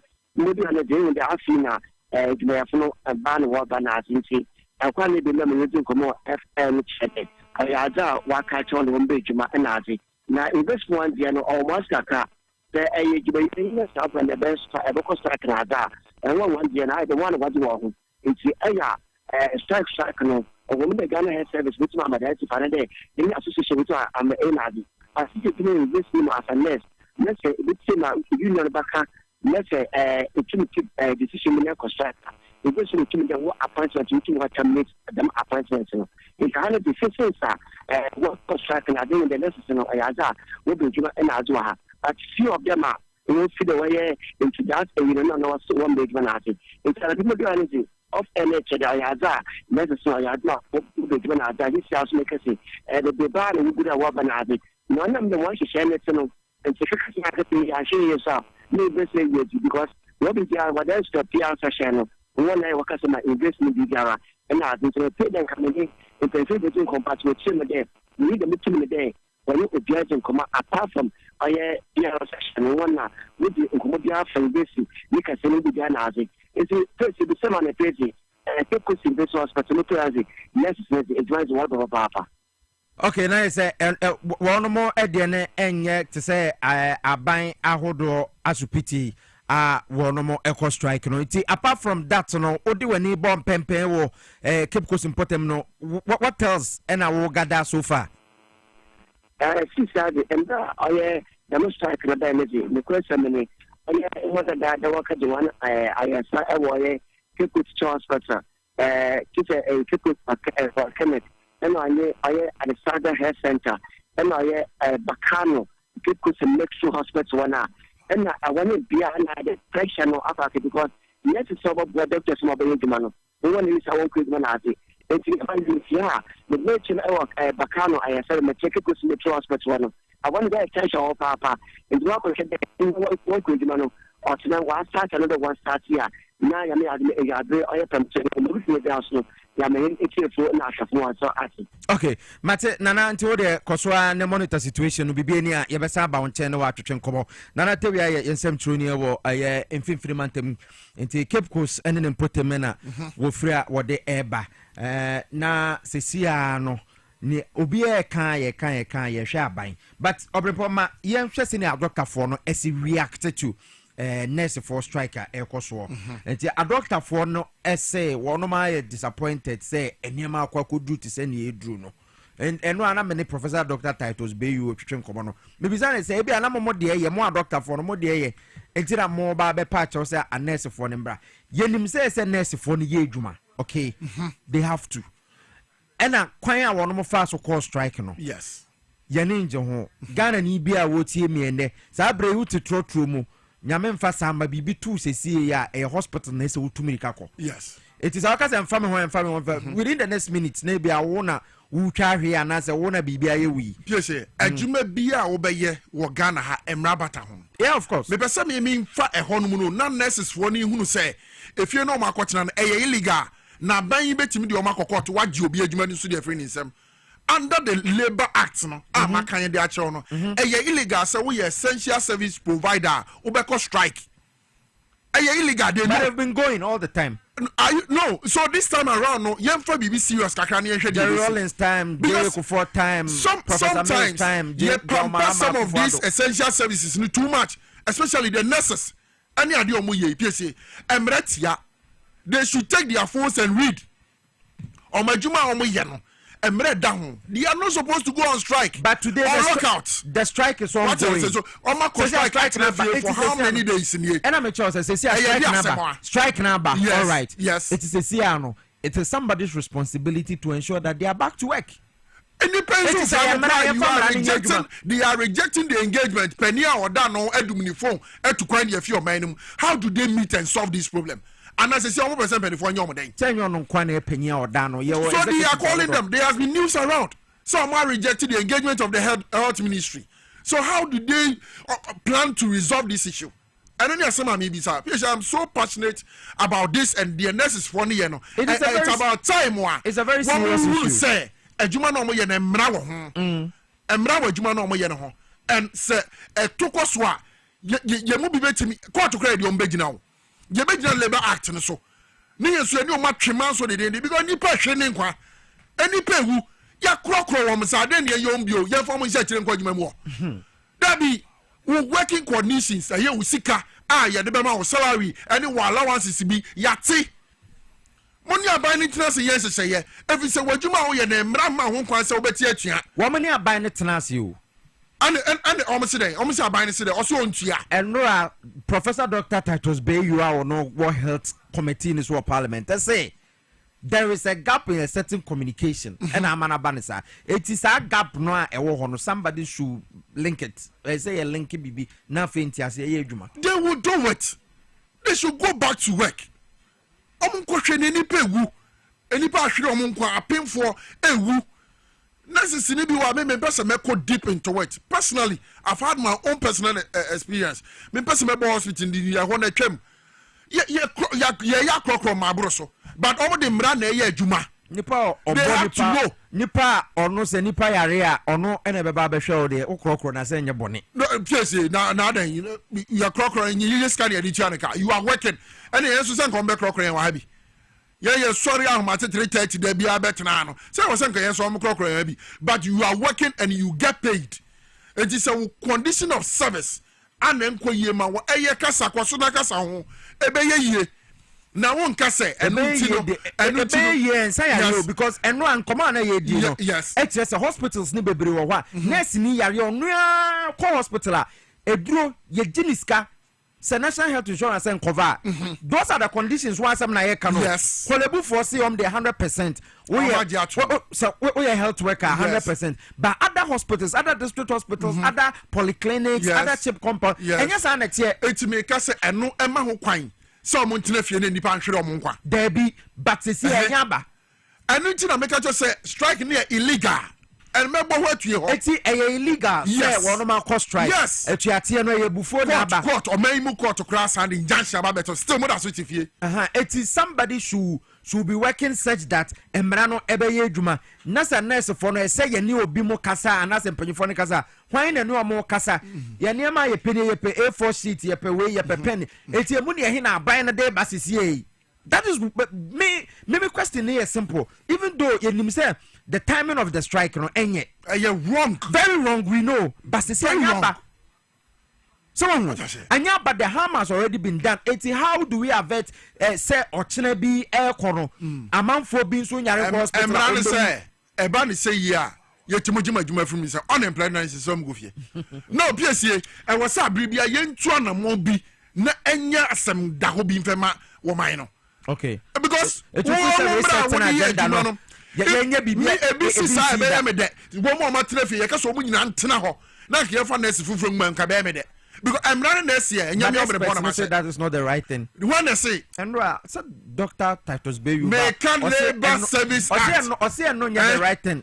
me ba because you learn on the job but these people have decided to stay home and let people die on their own bia won the bed bia wakonya kwanhia ne titi moja nwunu no omo probi no waso mu yese mo nko na nurses so mo madwuma ebi say wo salary ni omo allowances bi money say de omo yare aban be hwe wo mo nye enti omo akotena fie enti nkrofo nwu eye illegal adwuma na wo ye yama omra wo ho say nie ubusu president na wose ye wo akrokro na yados yakasa na efi na wotwe atwa mu nyina na yakasa ye from wo de yo munye say yo enipa ewu na oda so tifie sister won ge ye from for engagement crowd se menko meanwhile what you are doing is illegal according to the Labor Act amakan dia kire wi e kire se wo koso yes ade no a ye wo ho kwan se etimi gi wadwuma firi wunsam ayemra ya shatu wo Piesie meboa kona ko ridi ma obi ante e ka se ma mekan mo ye illegal thing still ye pa ma chew enso mo se mo ntie labor issue yem fa twintwina atwan ne dabi tie abese chopa ne de eno aba BBC nurse saye bi mra ne hu se emra ye bedi so o man yi mu BBC nurses for ka to ochina na mo nkoya empanifo ma BBC eti te say ma tena fe nyina okay mu nyina mo tena fe ye ba ani once mo mra eti te say ne do ma say abaye ye ono watena hospital wa wose wono de enipa wo hwe no wo hwe a ojare wo bewu eti ono de wo betena wo hwe wawu ma me pen picture no grandpa pen picture me see for no TV no so for production obenya ni momo nso a onfa mra ye nyina be sani ni scan bi yakopon hia no nka no wo give em momo because what dream nipa ho wo hu se na djuma na oye no oye de asum nipa na wo hwe ye ka se ye kan se mi nyina anka betu ati mo ye se wa ye bi agya ye ka se wa ye bi ato aso e de ne ye kan kire bi o ma du mo phones ni na o mu di na me be se ba bu ntia o from kran ko no matutu kwan enti Ghana fo nyina ngu na mo ba ho na mo be ye adwuma na ma hwe mu bio enti penifo se mo mbre adwuma mu na fe wo de ye ntena se ye nseseye na niema no ye nsese no kakran ne nurses for say hey midwife so hey no mo tifie na de be mo hwe no mo tie de ekoso wo news mu na ye ba be ye den na ba be sia na Piesie it doesn't add up. We are talking about the life of people se ekwa ye ntimi fa mabio sabi manu sisimi na so brempon merci for mo ya na mate ahwe gidigidi ye fa menu so ya se nurse ni ho nti no ayi no mo fa menko na mu be kume yeah it is a siano ya be den na so va se no ma ya ne health ministry for no en kasana wono man kire ye ni o mpesa wono man ye because o ya den ya strike ready wo ma akọ nti kwan ya mfa so ano no e na ye hwehwe ana ne meka no strike ne illegal Piesie fine. It doesn't change the fact that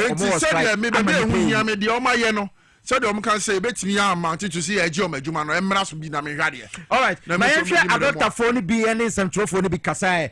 Doctor for no extreme say sene e si kono. E ade ani enya because doctor won adwuma wo ye.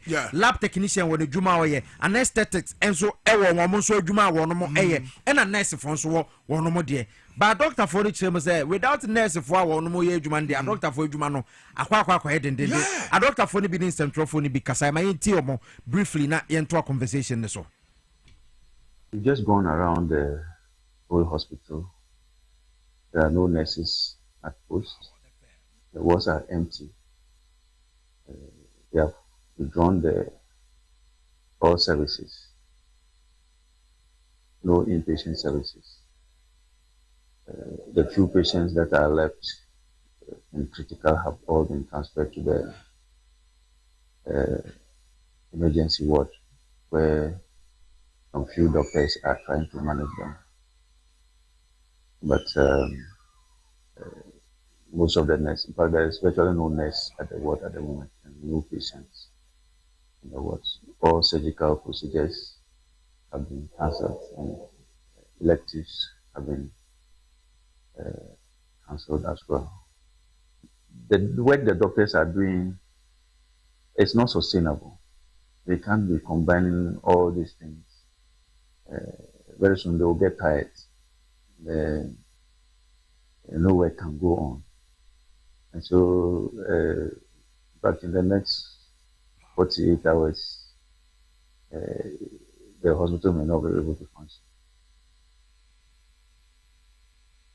Okay, eti we a doctor for ni bi sene wonom so kan wonom se mayehwe patients ni bi nso ene kasaye mayetie wonom so de wonom a womo yare a womo kɔ ayarehwe na obakodu hospital na a nurse for akɔ strike na afei womo ni atutu aka wonom se mayetie womo briefly tini wo ho a kasabre nke bi a ye be chekra na se doctor ye be chekra nka nurse ni wo ho a nke bi a e be kwantam kakra so ho nke be kwantam kakra but esan se nurse fo ni ho nti ama doctor no no ana o bibia udu a ono ana be check your BP ahwe aye bibia ntema ne check na me ka say obi e wa problem a nke dia nurse ni de ni be emergency but doctor na is so sorry no okuta ni pani mun kakra no de ni emergency e ma ye hwe na sa no asan be transit nurse for ni midwife for no o musika sem ne do no o mun transit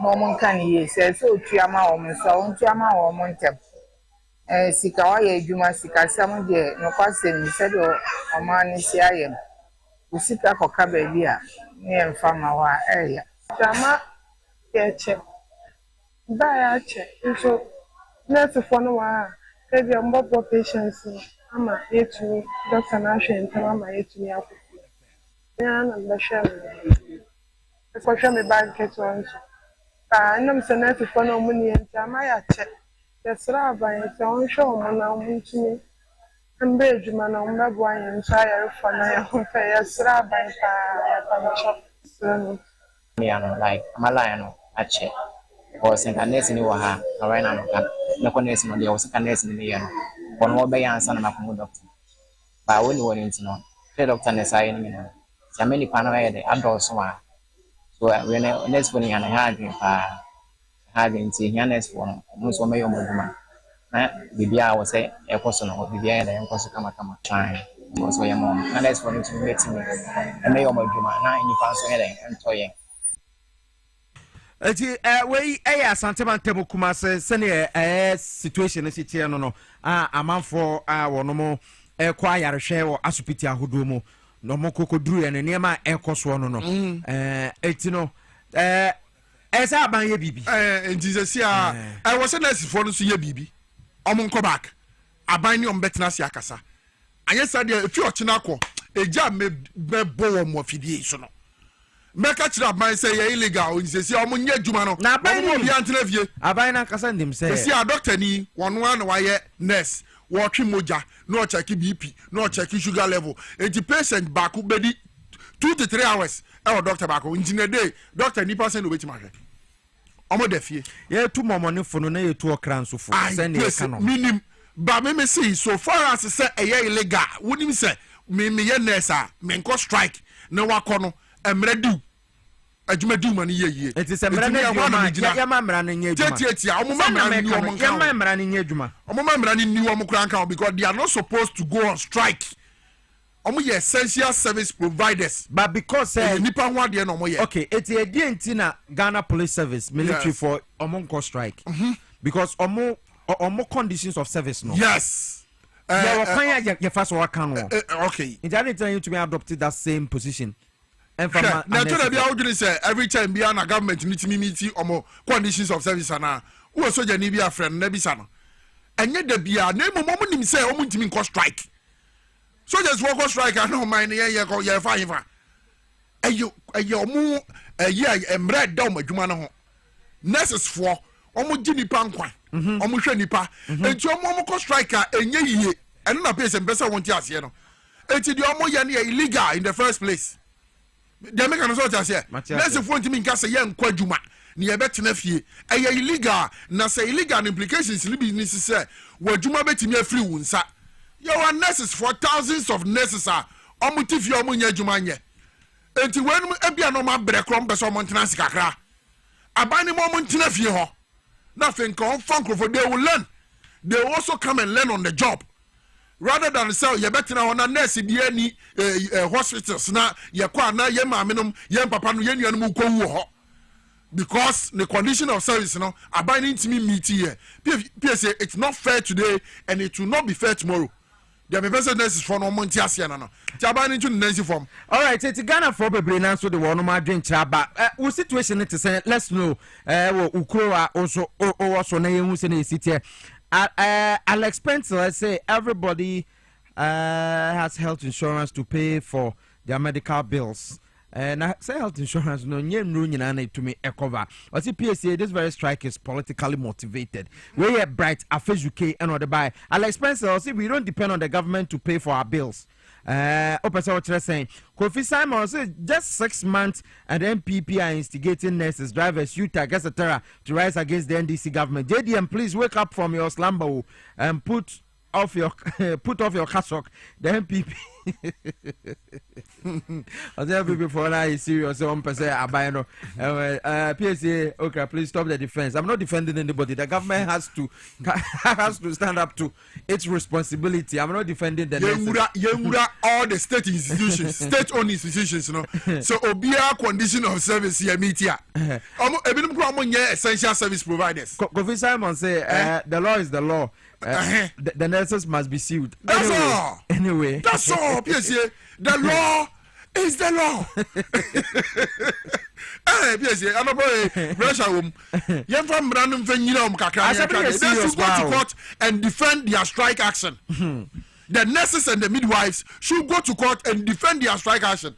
To the sense, a high court of the land and injunction to strike, and also say, Munyai strike, and now go back to judgment. But injunction here. Asari Emmanuel say, public service workers deserve better now because we are suffering. It's true. Why does someone deserve better now? I am why obedient or because evidence, or my evidence. What was say that the omo deserve it. You deserve it. But do you know a government wo adwuma wo ye na na adwuma wo de ho asem no so be ye no unimemre wo ho ana wakwakoye ana fe wu bu mra no so. That is my question. That is where I am coming from. Emmanuel Eni say the evil men do live after them. Okay, striking nurses also by their fruits they shall be known. Okay, Asari Emmanuel also say politicians who are earning huge amount of money are also relieved from paying utility bills and they get free fuel, while those of us with meager salaries pay utility and transport fee, which is very bad. Me sure say so onye nurse ni bia na ne nua bi eye nurse. One more ni nyina be kan condition no. Josephine does yes say nurse ni na ye kan ho asem no. Me the picture na se ne la ella say o ho am to school. And kakra o me kakra. Sa ho. me hu ni nyan hu ni number nko ade because why are no Piesie why are there na akama okay it's na ready post na nurse ni make ye no o ya papa ye beka it's no say ya hwa ye mfanto screen so Josephine does also God bless that doctor may his secret prayers be answered in Jesus' name. Yet I say, sorry, Emmanuel. Okay, I'll say the politicians have deliberately decided to make public sector workers poor. How did they get money to satisfy themselves by not fulfilling the condition of service for public sector workers? Okay, or no, so now watch no. Kofi Randolph, I say I'm Kamba Randolph watching live from outside Ghana. Okay. Where I'm now, no nurse can go on strike. Oh, can't you measure? No crack, but say, essential workers in Ukraine, so but one man yako. Asari man was I'm NDC member, but the truth, be truth, we need to enjoy life. Okay, we just say, oh, nurse in Charles Apia. Was say the problem is president must be up because these MPP people are dangerous. Piesie, I'm a GS. I'm a GF staff, so I'm talking from experience. Sorry, Emmanuel. Okay, Mahunti. Yeah, can I afford the GS for so come with you? I say, Akwako yebi. But Piesie comment. Ekoswa. Ebi mo gonna say, ana MPP for na akwese chiri. Omuntie miye. Ghana for MPP for amamuom for the next 4 years. And into no more micro mini minority 88 be any home betting of course on betting me for Konya so now imagine ya titi for a transport fares be grass drivers ni bi o how the one more cast out say politically motivated yeah the yent so na mo yeah den kra and no enye in focus now there is a reset woman Ghana and more yeah say bi betting me so omodwini say bi for betting me bibia.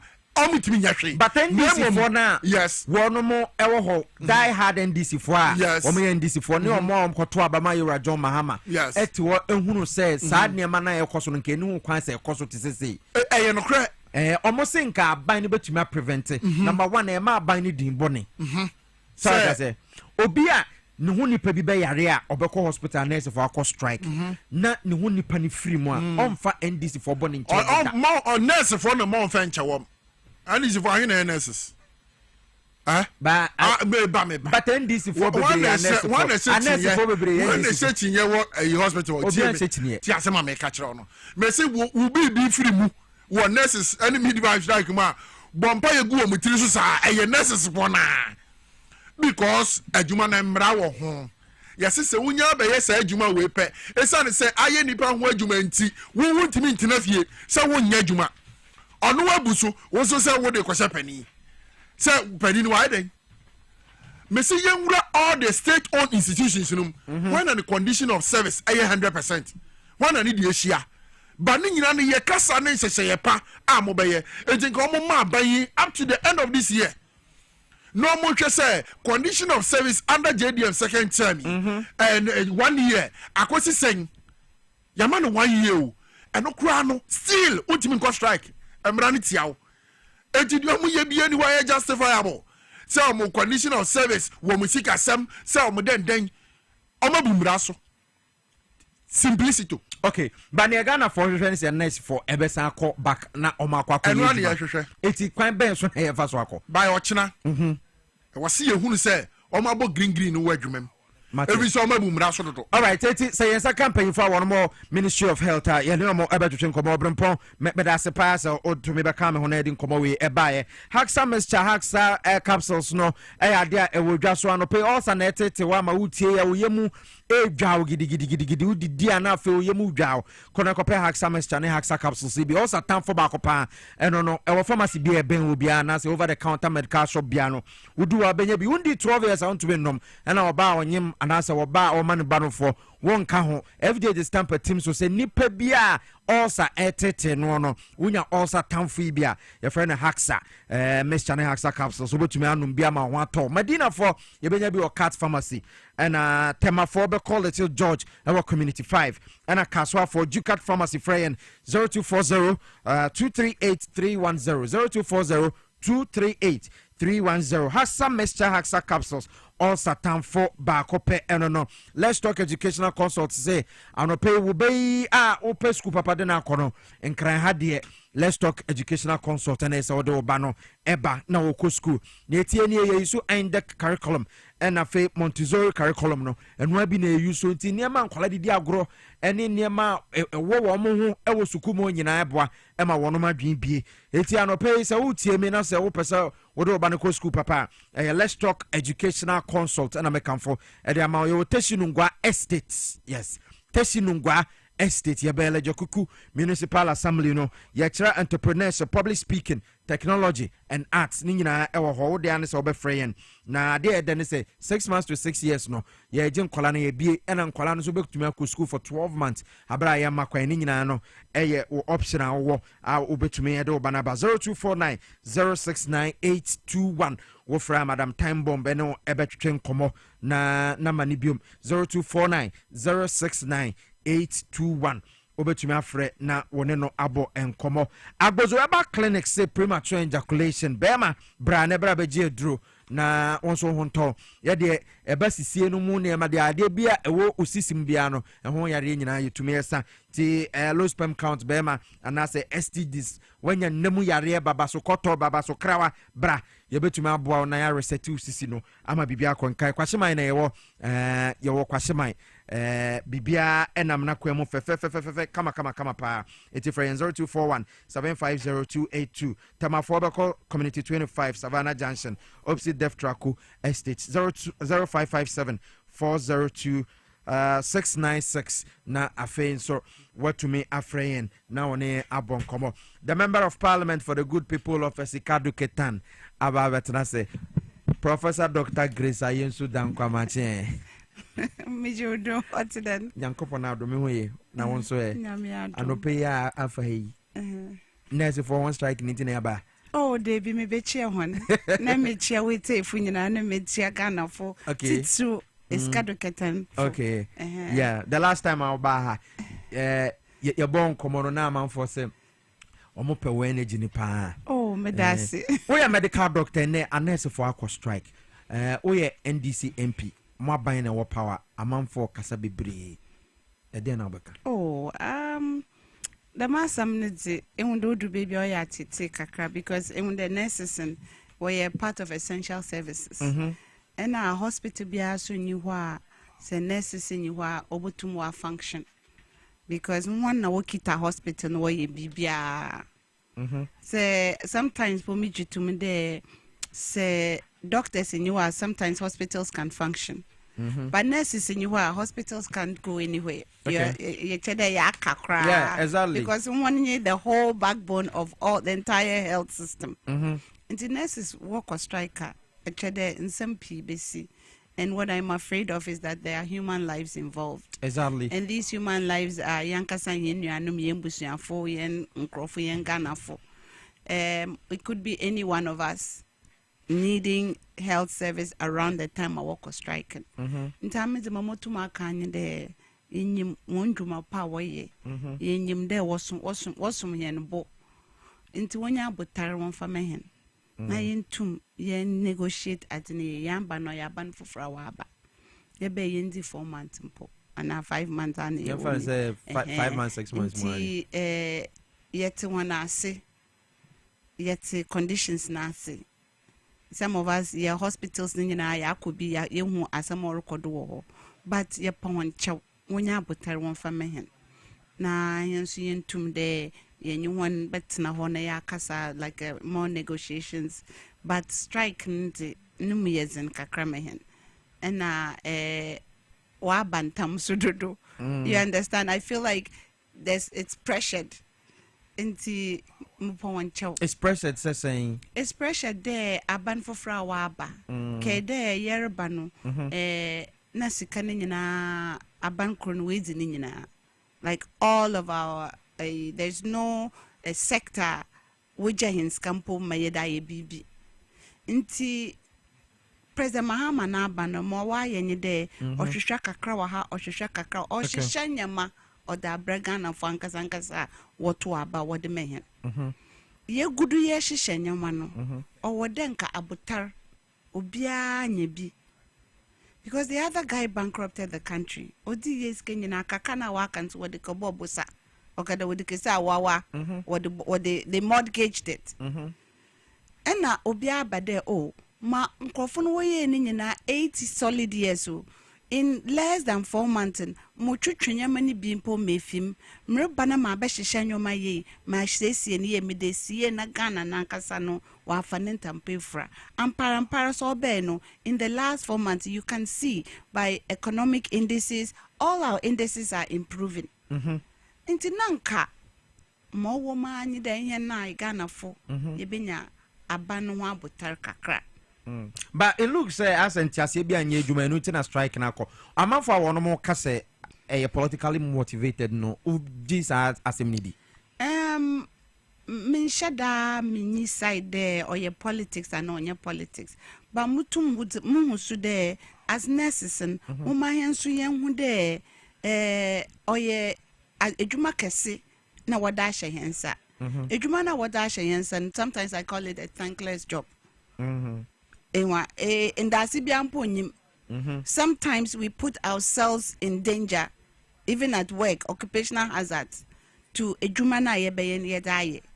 Inti yanka sampozi nanka there we have been placed in a different category from everybody else. Inti na ye jumana ye wofen essential services. Essential services nasi chirede. Sa ami manko jumanda obi oiden otumu obi betumi that's a one juma na na hu hia pa it's like almost you're calling into onyo a nurse in a juma ponyo bia na obedo botum waye bi into ye efre bia ye mfanda nyankopon anade bibia fraud de bra na boboa. So you are not there, we can't see ourselves as just simply workers. But at the same time so metasi the young condition of service asam. Because today mama keno yemu pi ya ejuma wa abrochi ya ejuma wa Ghana yemu difference and sometimes yemu occupational issues are or there's sometimes a complex in the mejume nurses are how bad and way to why so we see it and we are aware of it, and I think that my year in our first 4 months year kwenyenyeme on the yebe shishanya mane ya shishen ye damo. Okay, from where you sit as a member of parliament, so also our health committee, yes. So we are medical doctor, why you juma US and send our back Ghana to serve your people. Yes. US, of course, your democracy na US and Ghana the to me but Ghana's democracy is growing from 1992 by I think 33 years. Free say a dear suggestion now be to me at the ama bino. Mamotu mezama banye de woman share conditions of service. Yen comprehensive look at the entire condition of service, not just for the nurses, but for all healthcare workers. Okay. Because sometimes in yen mubini yako hospital wanyoma yehun oya no yakumetu kakra. Because we put our lives on the line. We put our families on the line, the exposure to ankofun 1 year bar, exposure to diseases, odu baby mpa, you don't have the right tools to do the job efficiently. The conditions in odu baby are honestly oya atete kakra oya reho. Into amizi imagine chenye there at some point after yashisha banewe bibia jina nenando mayer kwenyemen, especially in the wake of our 24-hour economy already, because kede hospitals most of them are running a 24-hour economy, but with a true 24-hour economy no, we are even going to have to be more efficient there. Inti doctor no or there anopa ekwa inya doctor enu fonso eden edenya doctor on ye the first na doctor ni hono say ye true 24-hour economy or the doctors nso we shift to them abrochi ye obi ba no pa na wo so abe enubri so it means say aban na be fa doctor for be na nya na homachi for so wide then wa aba nti ye be fa doctors p ya fa nurses p dey ye da kan current existing system no but answer ni yebodo one, I think that we have to do a comprehensive look at the conditions of service. You are privileged to be in parliament. Yes. And near ma ye conditions of service ye ntro ho krata ye no comprehensive na de role Ben I will play was for you to come to fruition? I'm forever available to make my suggestions, to make my inputs, to make my submissions. I will avail myself to be at the table to help making some of these things, because I have the advantage of me both sides. Me who nurses one side, me who doctors one side, me who a law making legislation one side. So I have a unique advantage of me who basing and luckily for me, so me share so American more university no, and I decided that more medical school before the American medicine is not a first degree. Okay. So you have to finish a first degree for 4 years before you go to medical school another 4 years. Okay. So before you be medical school now you 8 years. 8 years. My first 4 years now more a first degree me a biological science and me decided I'm more medicine. But for me to see what they do in the hospital now me hospital me nurse ejuma. Okay. Because I wanted to see what the machinery of the hospital was like. So I've been privileged to do nursing, be in that industry. Me the nurses which many most work to hospital and many most work for hospital, many most want my patient to do, many how to get rid of like their urine and all. I've been there the whole of healthcare in terms of the back of most doctors don't have that advantage. Yeah. But I have been where I've been the nursing group where and you be nurses which. So Okay. I have that privilege of seeing that thing. Until me feel there, I bring a different perspective, a unique perspective. Not only the man who nursing, me who doctor, and now I'm a legislator, me who ninyaro, but also no me who abrochis in the me who Ghana. Nti perspective na hopefully me de baba no me hu de obobwa. I'll come from a different perspective, or maybe I understand Obiane's side. But how best do we get there with the fact that sikebie nyuho anade abanan kasano mana na yerishishe yerishishe skaya dabano. That is where I made me feel there odi nyina yenya abotar. But so far I believe that the Minister of Health is doing all the right things. What is happening that we don't know? I feel like there's a standstill where still our pedal work or strike, and still the abanner poncho the wunya butaron famehen. One and I me feel they be maybe I'm not privileged to any other information, by the way, but mamun publicly want to on American, but I don't have any back information on this. Is it true, sir? Every health worker will USA 8 year for one kasane medical bills. It is very true. Not only do we pay for our medical bill, but we pay through insurance. Okay. Until sometimes we jumane and Obama insurance. Okay.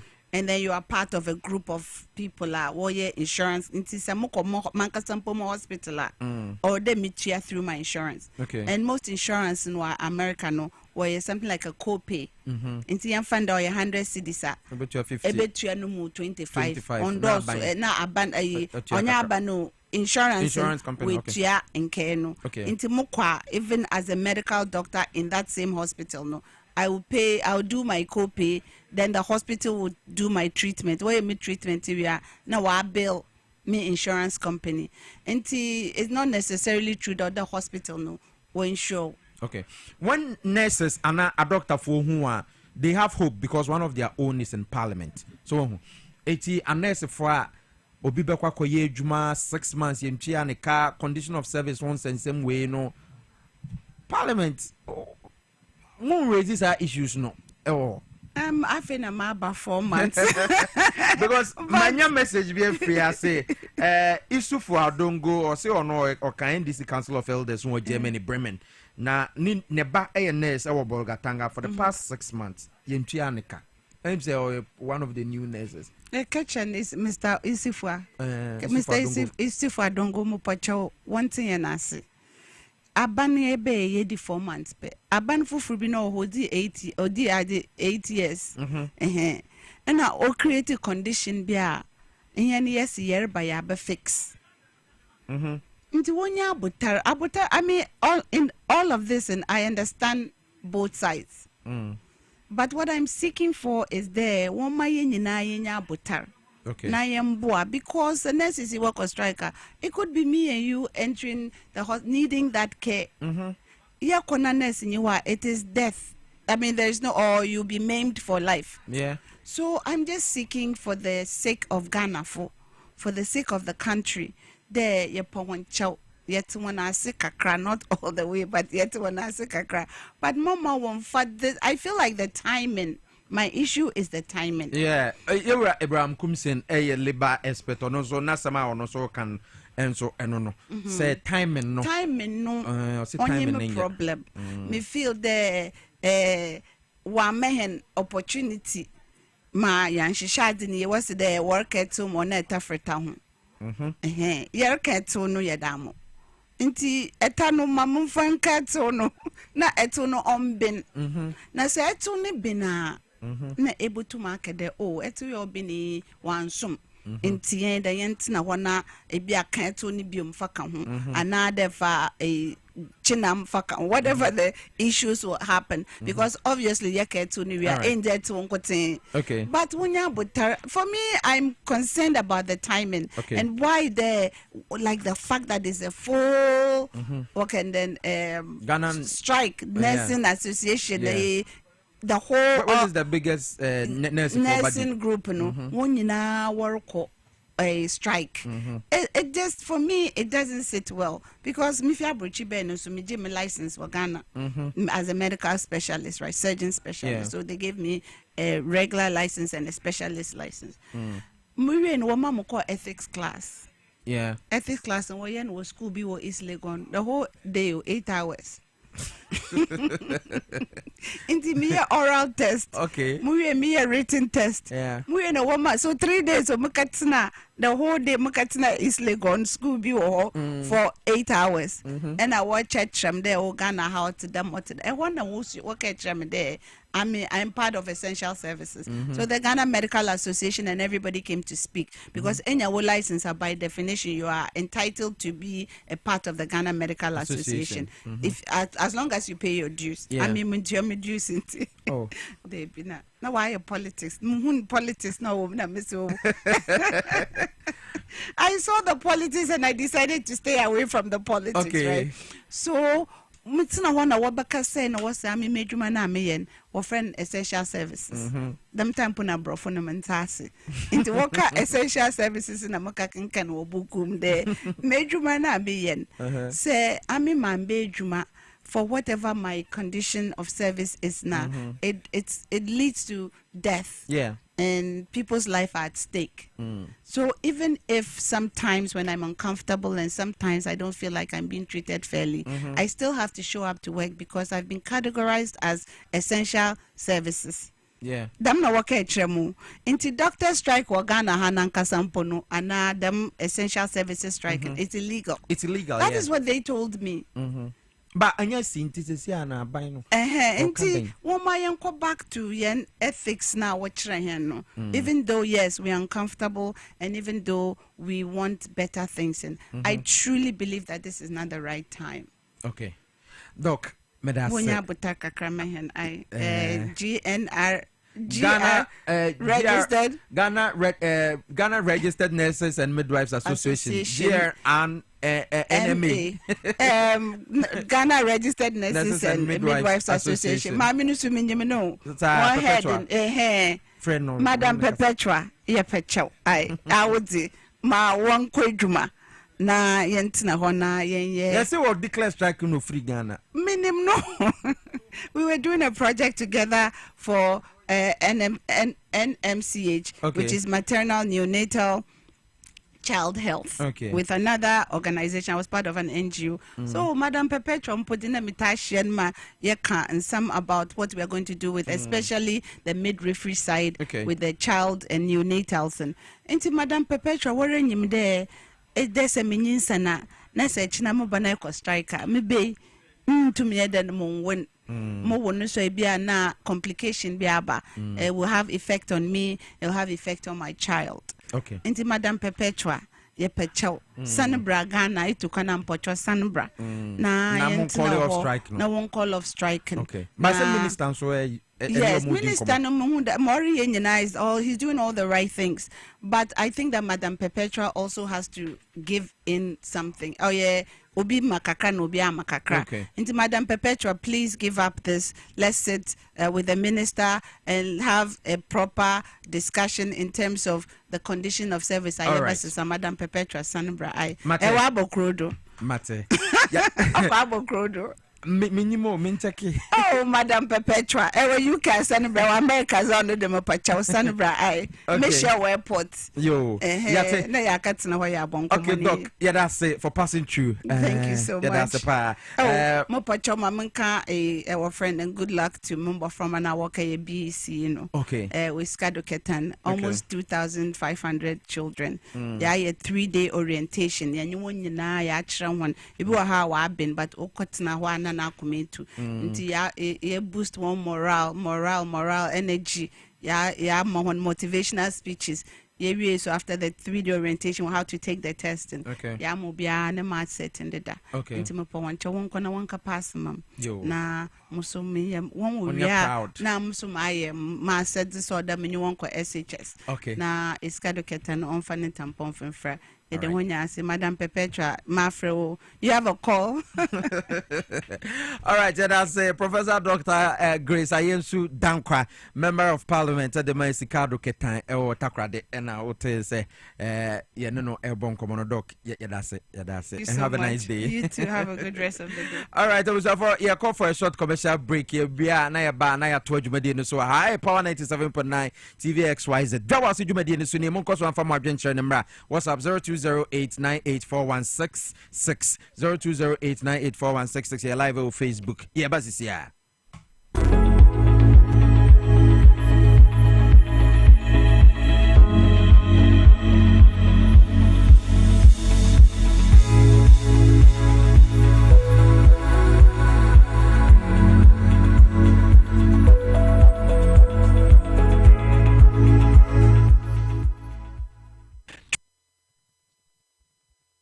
What Pharmaceutical Company Limited, ye kase Ghana for ye di maseda mamwa na idi esefata. Esanse kwanya mafaso na muni ye adwuma mepem empo bosome fofra ye tie simu nyankopon na ye na ye eda na se wonam What Pharmaceutical Company Limited so na Ghana for do na etumi anya wo mapom den papa. What Pharmaceutical Company Limited abibia ye ka che mama eye Indian company kese ya so ye ne ewo India na eye India hama ene ya keka bom e de ya habandu ye de badwaman so awiase afana nyina ubenya ye ndonu ewo oman bia so nyame nchade ebi wo Ghana hanom ama Food and Drugs Authority ye nhwehwemu e de afa ye ndonu nyina ho agya to mu se ye ndonu eye papa e bo adwuma ntino Ghana for emfanse wo ho yare enu ye de badwaman so no edoso na ya esan ebre ntino ye ntumi muboni nyina so me pacho mo amhwe ye ewo TV no so de ye number no e da screen no so ye bia edu nya bia no fana fra ye nananam so oton yare a na unya anu aduru abibia ye ba na ye kasa aya na anidie na yedi kan ekasa fa ho eye Toward Vision capsules no esanse me ka cho se nipadua no yen kane nyankopon de ma yen eye yani yare nyina yade nanso se ni fraye ebeto kwantimfi mama obedan obi ansa na watimi aye bibia ewo asase so enti abibia yesu yi yare a aya na anifraye de yakoye nkotodwanim ne yabompa yasre otwedi ampo nyankopon anidie mo wako hospital na doctor ka cho se wanya glaucoma ana pressure bo wani no so pressure ne bo wani so ameka che ekosei intini kase dia mama connect wa adwen no edombo ma hu na de a boni fra ne optic nerve se optic nerve na ho odin kofoma e ma se ne usi hu na de no e ba fom enkakran no wontu na mo a e ba bedum pempenso bi wani ne e ba bi fra kra entena se entwen e ma wani enfra e bra Toward Vision capsules e wo honom bomodi ya pebito na ensiesiu me pa cho uyo obi a wani esota yo hene na wo pesa e prunsuo ayekoko o hwa ade a ne blɛ wani no ɛso yɛ wisi obi wɔ hɔ a adeɛ bɛn na wɔnhunu ɛwɔ akyiri nso a wɔnhunu obi mpo adeɛ san na esuma duro no kora na yɛka ne night blindness no wɔ saa ɔha wɔ nyinaa bɔ mmɔden na hwehwɛ True World Vision Capsules akyi akwan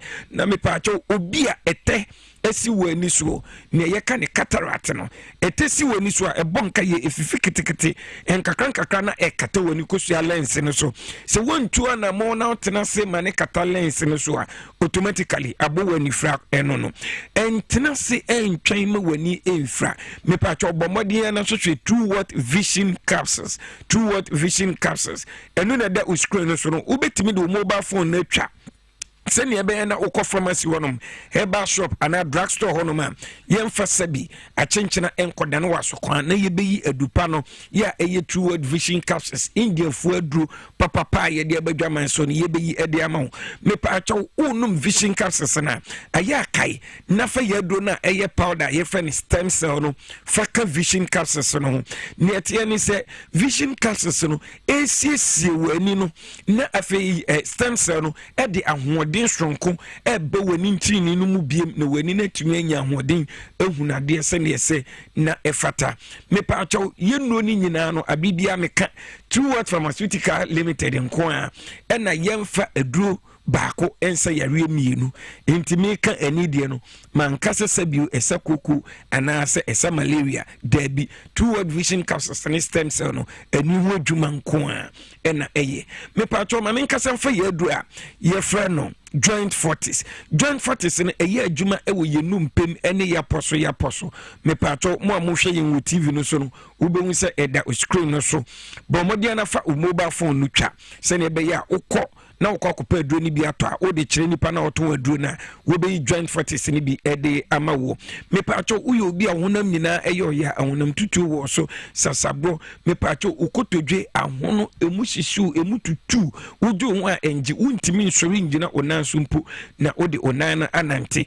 wokɔnya nkwanhyia ama onan mu abu anaasɛ onsɛm abu wɔkyiri kasa wɔkyiri brɛ mu ɛyɛ ɔyɛ woyɛ adwuma da mu ni nyinaa ɛnu anwummerɛ no wɔbubu wɔyɛ hodwo mepaakyɛw osisi yɛ ɔyɛ tweba oto ase ebesiu nase ne yɛka ne sciatica yi mepaacho ebi wo so aduro baako a ebebo ya eye India hama ene yɛkeka bom ede ayesa aduro eye Joint Fortis mepaacho enye painkiller se ne medical yakacho no nemmom ne akofa yi yaw no ede aba onipadua mo aposo ne unom pemu no ekoku siesie ayisa ohaw ni nyina afiri honom ama mama wasumajo na aduro baako a mesan so akamfa ma enano pai eye True World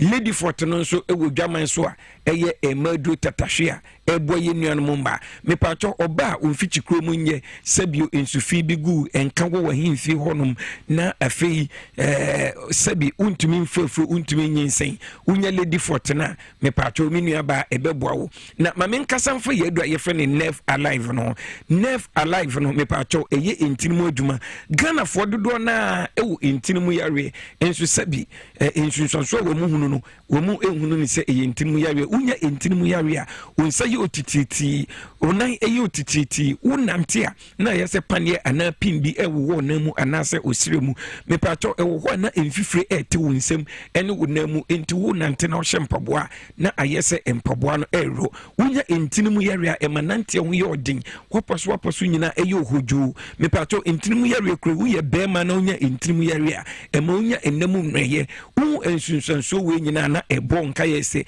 wonya entinimu yare wako hospital na doctor akacho se wonya entinimu yare a aduro ba kwa mekanfo de ama wo eye ye aduro a ye fa ne Nerve Alive mepaacho ye bre no ayebe uyo obi a wo bema na wo ye mre wo kete so a ye wo main Fortis ewo ho no ma ebebo papa obi a wonya asichi yare anase diabetes hypertension mepaacho ni nyina ye wo aduro ho koko ye wo aduro ho a pa liver ena fe emema mo prostate enlargement anase prostate cancer no mo so ye wo prostate liver ho ebia na ebrenti yentumi am yare so mepaacho bomodien na fa ye number no na fra yen ewo 0558 724 302 0558 724 302 0558 724 302 and 059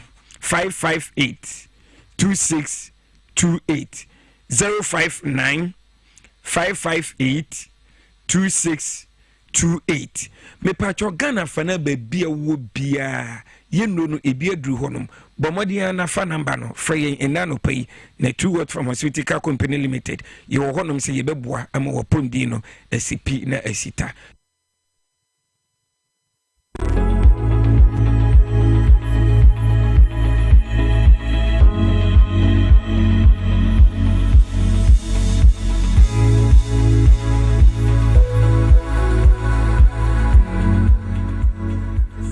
Franco Trading Enterprise live on TV XYZ ya mamu nyina akwa Franco say na phone bia opebia bra ya tete phones no so ti oba Nokia, Samsung, iPhones, smart TVs no so ya tete so smart TV so na to me connect internet man no aha na say o kwa ni man no 32 inches to 100 inches ababe busu say chapo eno achi Franco air conditions no from 1.5 horsepower to 2.5 ni nyina you be chest freezers and so ewo ho a enya sam keto washing machine, microwave blender, CCTV camera no ne buy latest and a Franco Trading Enterprise de aba Franco de jayo ho ne ma ye papa ne bo so ewo form say atete nema no so pa dollar ikura san eko for me oh nema no boy for eti wo de ane so obeba ya so ye bia se nkran na takura de na kumasa na sunyane ni nyina no ye wo ho ye number say 0246422338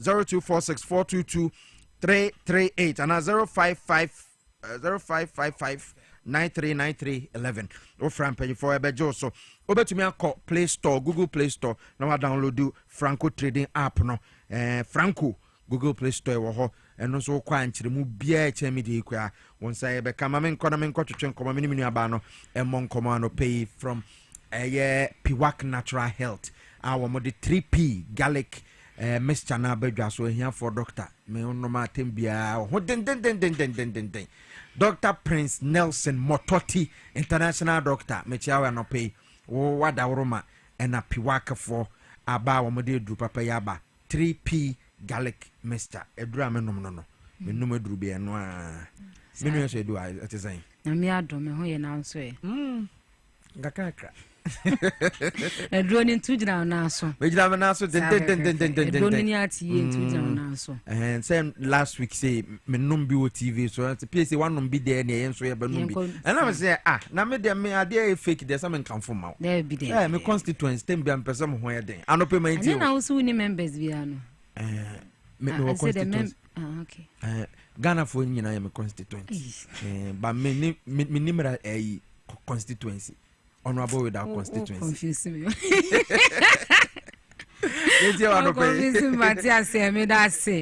de just sonko Piwak Natural Health aswe ye edema TV TVSYZ and the Power FM ashefo ene etiefo nyina na mu nse ebenada no pabia mu ha na ye wapomuden hu enyina sopa nti na ya na mu manim ene mteme kasa me kasa echem se kwam befa so a me wapomuden gina so pi amu atimi ayi wodwen ko sika wo ho na se wunya akwanto sika mpo wo ho na se wunya adwuma sika wo ho na wunya awade na se ojade no eba wo ho a untimi enwade untimi nya adwuma na ema ne peye emfa ema wo ansa na mebo awura mu no se na last week me ye Mr. Wada so ko pharmacy shop se wo kwa akoto 3P garlic mixture na se wo ko ne ka se ibi ne wa me se ko ba bi foforo ne ko ne koto bi ema ye nka ncha se Piwak fo nu ne da bedwa no so no eye miensa ye mienu ana se ye na edo no eye ba akope edo no anu ani ye no ne 3P garlic mixture wo kwa box ne sei ne tie red label na we ani mu on garlic ashenso de ene da ho no ena se wodo nsa fa so wa wonso hu ayi color green kitwe bi ase bright kakra wodo nsa fa so a wodo nsa fa so sa na eye rare ye rough ye royal besra ewo ho sa e de man ena afen so edru eto na edru no egum no ebo tuuto a na kwasomu ye ebo ena niti no eye kokko red label itino eye kokko Mr. Wada sa wo koto na wo hwe inspections we nyina na wo se nyina ye authentic 3P ene wato na ese duro na wato ba sa wo kono ka se ebi ni wo bat people for asa ye do fufuo bi e de aka ho ye ntro do e na wodi e de acho ye do no e ba kope eno a any 3p garlic mixture 3p garlic mixture me so fa phone na efre bia na pese onya ho ntiasie ye efa ye do pa 3p ho ana se yade bi mpo e na edun edi asie woni obusuani bi di ese odofo bi edi asie o muntimi nsore e mo wo mo bra nko madwuma so na mo dada asetena so mesre wada fa phone no na fre Dr. Nelson Mototo ye krado anope ya o fre na obetie wu na wonya ho ntiase na afenso yade edi wunya so waboa e yade no afi wo so fre no e wo 0248 92 88 24 0248 92 88 24 friend say na oya kado yade de se eto so a na bebre wa wontimi emfa enye se o yade a e ma o ye panyi kwa ma dane akoda na se o yade mpo o yade a wo ye nyansani mpo e ma yebu se wunye nyansani misre wada intintina e ma yade ennokono eni wunya eduro na ni 3p garlic mixture yade garlic odoma kama hama nubna e na team of doctors omo people natural health aka o mutira bomu atwi juice na ewo mu no e ma ye minerals ne vitamin nkaka vitamin C ebo ye nipadwan wo ye nipadwan ye wo ye ntini ni mu ma enkwammo na wo ye mogya ni ho ye de mbo yakoma no ho ban boost ye immune system for your general well-being ma yetimi gira ye na so brane ekọ adwuma so kọ bo ye bra enya good results edi efiri mu 3p de me pa cho ye mfansi ja so enya se aduru a ya kan bom de si ja so ana se aduru a ya kan bom edi ensu afra ensu mfra ye mfansi ja so enkan jada naturally organic juice na ya chena ene edu yegutu animu a ye de ma wentimi srawo say ye high blood pressure mujabroso bi na aba osom misra high blood pressure de ye na signs and symptoms bi na sheda nye bebire sa ti se wan hwe ye na bia kodware mpona abu nso gu tirina se wo mujabroso pe utimi twahwe man sem bebire de etimi ba so high blood pressure 3p garlic mixture e bebo e bia na stradia na se heart issue bia ko se wo muntini ni mu ena ma moja ni ntimi ni afu san ye enko akoma no ana se moja no asa bonage abobak esa akwa akoma no ho nti so no 3p garlic mixture ba wuru wuntini ni mu e de amount ena menstrual pains de ma ya ne duwa na da ne nsem bebere e de amaye wo bu nsa wo che wo ma ye mu no na wo se fire wo die mu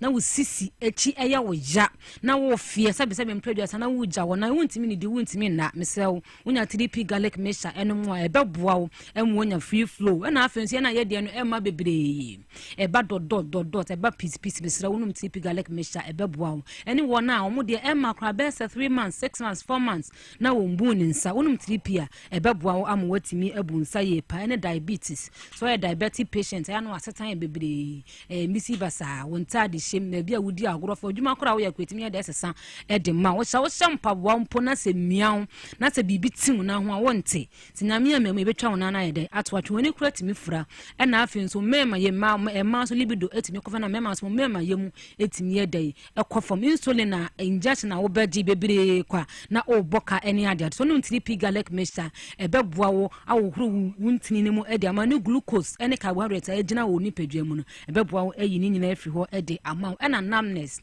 wonse moja nde ya ne direfu sana e koba ma energy timi tutu na mitimi toto mensa ene adade wan mitie ye moja no na de energy ekọ eba ti se me hunam akwa ba bi etitita na e pa se moja ne de entimi emfa ho enye ananse so no 3p garlic mixture e beboa ma ho titiriti ya obi ota complain ena mensa titiriti me na ye titiriti ana asa mensan so amintimi ma ba mu se na me baba mensam mintimi ntene ma apo so ne ade so no 3p garlic mixture sa options no we are unye bi efise 3p na beboa wo ma moja na timi adifu afu sane ye ewo ni padua mu ena obesity obuwa wa ye kese totwe wontimi kwa mo no ho so se ye obekwa washroom ana so obesiesi no ana so obepie mpo akoto adwana sa akọ baabi wontimi koje se wonya obi ama na aboa no kese ye nti so ye obi a ye dotwe wa ye obolo kese pa wontimi wo ma ho so a unum 3p garlic mixture ebeboa wo ato kese no so ede ama ena asthmatic patient obuwa wo bowa wo ha ne eye chire kura bete ne ka na lungs no bo wa na moja ne phlegm ze edi echi na ne minimu ehye no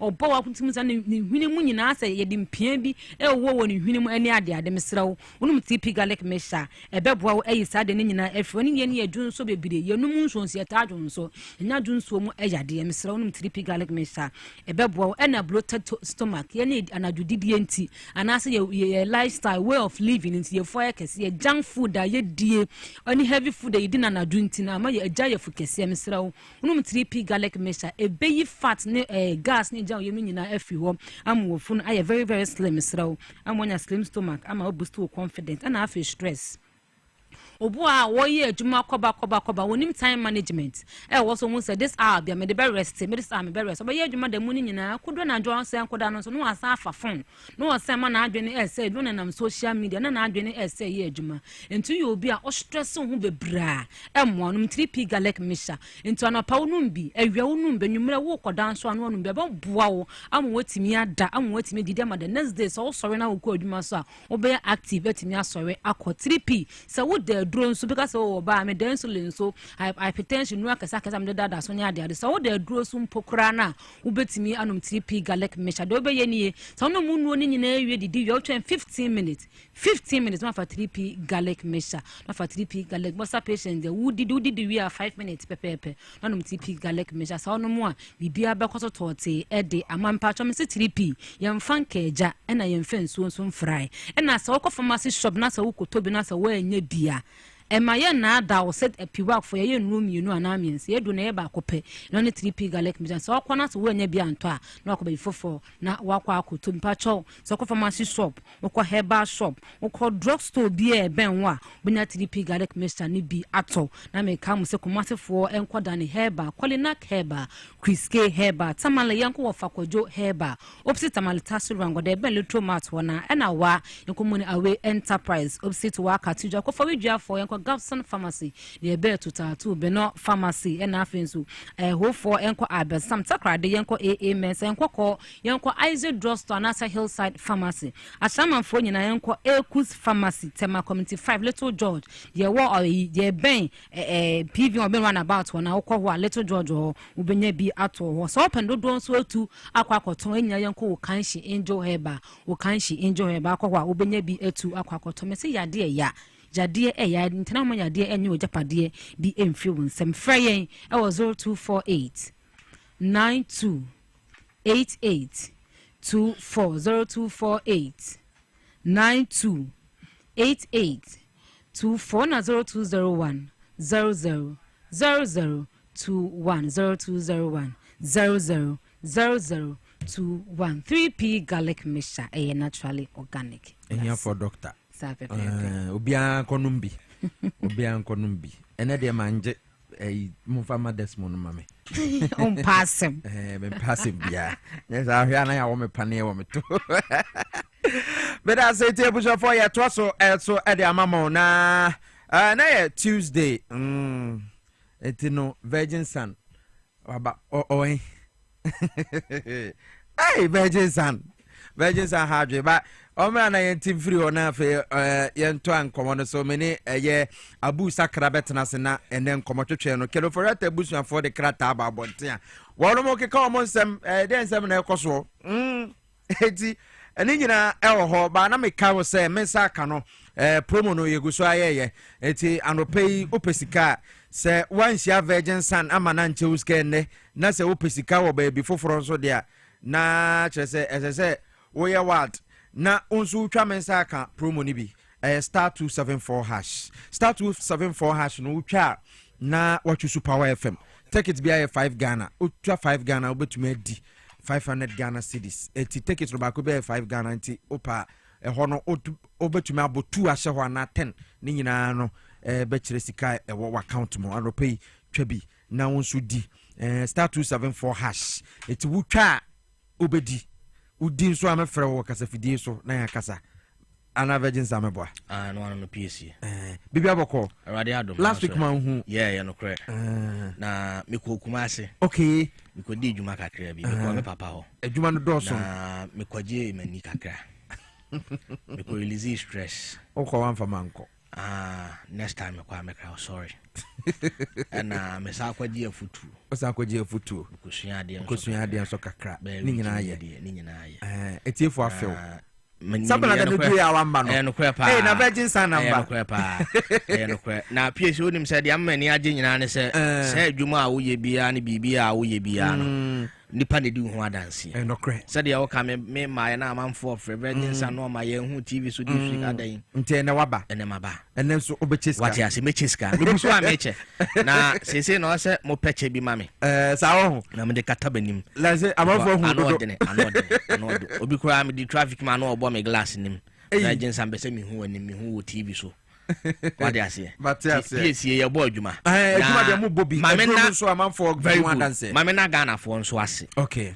Ene mpanimfo nananom ministers lawyers omo okrum ha se omo nyina nya gidie ene arehwemu e Dr. Lawson one ne ba virgin san mu na omaje atum eto ye nunum eti apodi ho adanse e kira afoforo na memfa kwan we sonso nda TV SYZ ene Power FM asese ye ba ye muji ye tu mu hwe ye nkrata ase mu ema ye kwan be ma ye boye nuru dahuro e wo so ai nei aduro no aye kra behwe aduro no da aye kra behwe pa na Piesie se me ba ha enya ha nkwa na me ba me sa akọ grounds edi mani kotofom ehwe ne ye koso e wo market no okay na me kwa me de mani to form a ne me hu ne se enu amanfo to nyina ye Lawson herbal product na just last week na mama no ne nu a short our market. Okay.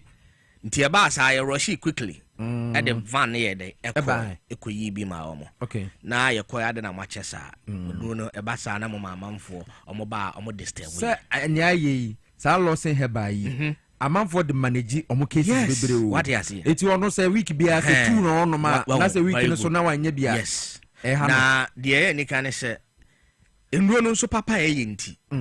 Na ma sa shortage ne amanfo any DH as a customer base now. Inti mo production and what you see. Inti me she Ghana for boss. Dr. Lawson say me mfa asem we and to dwase. Yeah. Eduro no oguso a oye. Nemu ma fe ni ye hyemu kina. Okay. Ama ne ye nka ho ne ye de be dey e be ka ho. Okay. Na eduro no atimi aye nam. Mesre matiefu nyina se. Me fans me followers fans they will be what you see wana etie manopay no mosom for virgin san na matenase me sro me ni ubedi nkomutia wa nemom so otese ye ka pomdi ho asema tie bi menu afidi ani mfiri ho unless for na cost strike bra what you see da bia me kasa abrabo aye bo nyina no ade ani pa so obo ho mpa ye ne se ya da ho nyedai ento yeah because ya bibia we bia dai aka nti e ka pomdi ho asema me so tie bi na fa mafutu na fa tu trim because ye adwuma saa ni padua ne nyemu hwehwemu bada bibiduro de se ye ne kwan paso na wunya ni padua hwehwemu kura Lawson herbal product utimi num bi yeah it is starting for Lawson herbal no Lawson herbal mesha no ya bibiduro na ohwe ne brand ana ne package a on say efe akono enti dodo na anim say a blood tonic what you see okay and I say e moja duro kura na so ya bibiduro na esan say ye dia fam fidiem na FDA ama ye certificate in krata ada so enti no ene ya package ne kama say da be ye duro no kota woni be dey ebeje na wanom wonya yaresa okay enti Lawson me adwuma ya ne say obi asabi ne dia akoya hotutuo sabi ne dia akoya honam yawo sabi ne dia akoya sasabro wano ene ye peso omu maduro we bi enti Piesie ya hwe ye nuanom carpenter fo mu okrum ha mason fo tilers trotro drivers MTTU fo ye nuanom sam twafo adwuman titiri mo motena se che no so obeduru fie sa eto da bon se ni padua no bo so penchi ya we ya na masabi why boho se abasa ni padua no ade achi a wunya ahodene na se why adwuma bada se why basa bi san krofo no ene pese mo no maduro bi Lawson herbal mesha na adwuma ye no ahotutuo okay obi wo kra honam yawo ni ntu so ni nipadua mu kakra bi na wumia na ote yawo pain ewo kasenim obi dia wo honam nim na ade ya ne se baabi wuti pain pa na wuntimi mfa won sanye den enka ajisi wanu maduro yes ajisi wanu maduro enti lose mesha ne de enti a me ba me ye bold na me de kasade me di me secret atu dwane se me magana fo nyante se bibiduro ye na so nu ma bibiduro a nom de FDA adiatum yeah exactly eno no lose he ba mesha FDA stamp it him what you say enti lose mesha ne kominim ebi wom mahogany wom kokrodo so wom bomogu achi ebi wom yeah and side drone say almost come pa a very good bra edua ya friend asase hwam edua ya friend oya edua ya friend koko aman okay ebi wo lo se heba mission nantini america nyina no panye bia na ne afie watena kwaye ma wonim kwaye mu no sanye america nyina no wonim okay enti sa no kotodo no wonom a ni america no otites ne yedai ewo wonim okay ena ma lo se me hyaye sonko enti obi asabi ne dia koye ntinimu yare a yato ne di sciatica enai ne to asintine twene tan na abeso ne sisi watrasia ne kotodwe na ahono na achia enai sciatica yare enti obi trasia edisa ne nan no opegya ansa no otimi agyina na aso awrehosam na nan na sa sensene obi dia flames abegyina ntirinim ama ntirine emasisi obi dia cholesterol ama nipadua no moja no or poor blood circulation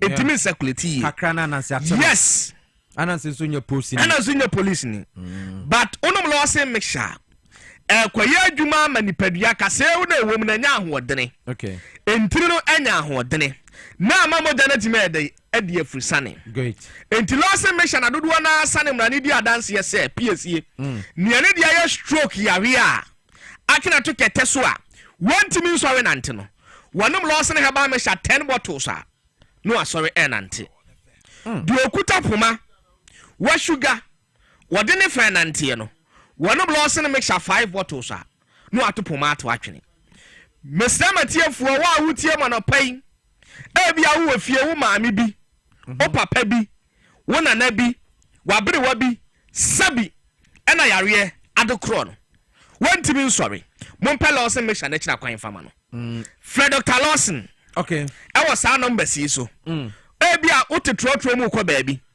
ene utie Dwaboase yeah I was Power FM no so wo office wo TVS Wiseta Fred bi wat na yare ya your numbers na ya 0242 133 577 0242 133 577 Piesie dia tasu mienu ya loke heba mesha infection eduro tatashe loke infection eduro yeah na ada meba bie mu no me wese e betimi ya bie phone lines na tum na amanfo afre a share testimonies I fa enuo mi ansa nyina ho na Ghana fo wo se ye ba ne ye ka no ye ne kware loke mesha ene eduro a ekum kura wo ba na himfie emo oba himfie adrai ahimfie aya wensen no oba na etimi aya brane aya oba asima okay enti oba bi enei ode poa edistable no ema sabi enkabone ba ahimfie o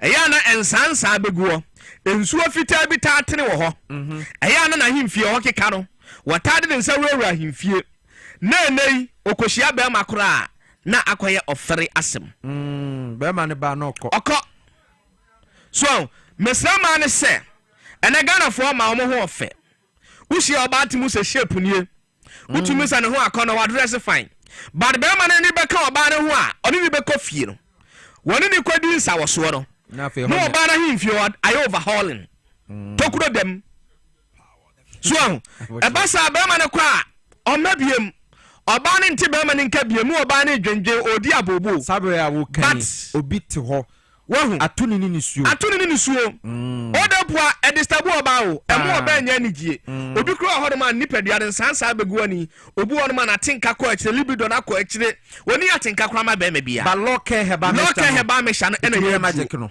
wow nufutini bi wom asase twam wom ojama ha ban wom 20 ha ban ebi wom sa natural spices no ginger and lemon ne hwentia no ni nyina aka ho enti mema so na oba no ma eba himfie wa dry ya wensen no oba ni padua ba bi afon ya akese na ni mpokua no nufuo na ya akese ya akodo na fe brama ne ba wonya no som faso mesra ko kan shi draglin pharmacy ne herba shop ba bi abekobia no benya biato ba ma timi no maduro ne bi entiase awalefo no mumom we na dia ni je ne nkabom ne asundwe ba ba ma no oba asetenam eyi nnam ya sa yare bia afiri ho na ma ni je ayedai abafie ya numbers ne ya 0248 61 99 99 0248 61 99 99 Piesie ya DC ya time na amama dro ho eno yen kan kese tie ni ye we ne dia mame nka se minche obra wo ya be ma ho eze me ba de kan kese tie ya adwuma peska gu botum very important but say o hwere wo be ma da ehu hia pa se wo ya adwuma na wo peska wi a ebia wo mfie ko wanim o mpese po beba na o pese da bia timi gira wo na aso che wo pa titimi ya dene ukoto dwamu timi ya dene wusisi mu timi ya dene na wuntirimu ya dene na obama ni timi gira nundile ni bi dusu pro bi wom sabi krama kwati ebi wom 20 ni ebi wom damnam ebi wom akomawre ebi wom edua efan wo dodua ebi wom eno na onuma abema na ema wuntirima ye den na wuhia wo ba na wo wo akones am wo ba na hu adwiri ne nan kokoma wo so wo ba na nya ni peak watimi age 3 points ema na o me yo stubborn wo bra menye Mr. Otua wate ante sa ubedi awre ho am obi akoye adwuma no wo akire number 3 0242 133 577 0248 61 9999 Mesra unyame adum Tuesday and Friday biano hwemo TV aswizet and Power FM Dwaboase usiam na uni takuni sempo a many aframe virgin son no from the virgin son na me ncho 50 Ghana cedis nibi umpewe na opeden la dollar na swati ese scano basa across me timidi no because me boka virgin son but I say acha dok why okay we every Lawson heba for hona yede enkomo twetwe we e dey abro virgin son and o dey be virgin son am for so when nika yeda say Lawson heba for ye call for short commercial break with TV on TV for no ye dan ho abase sia ye ba betra se na o man na tra se wo Dwaboase dwumedi so ye ba isia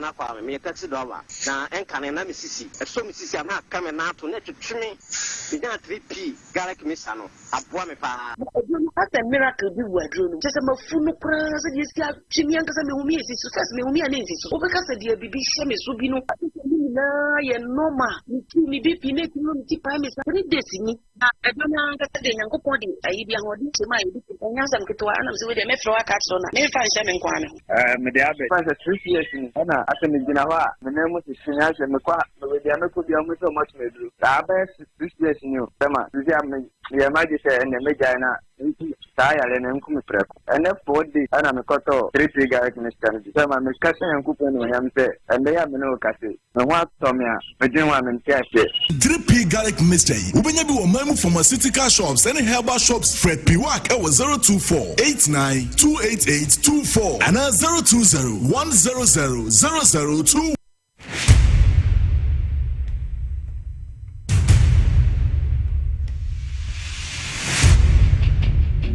The average human body mass should have at least 60% water for optimal performance in any physical or mental exercise. we can help you maintain it naturally.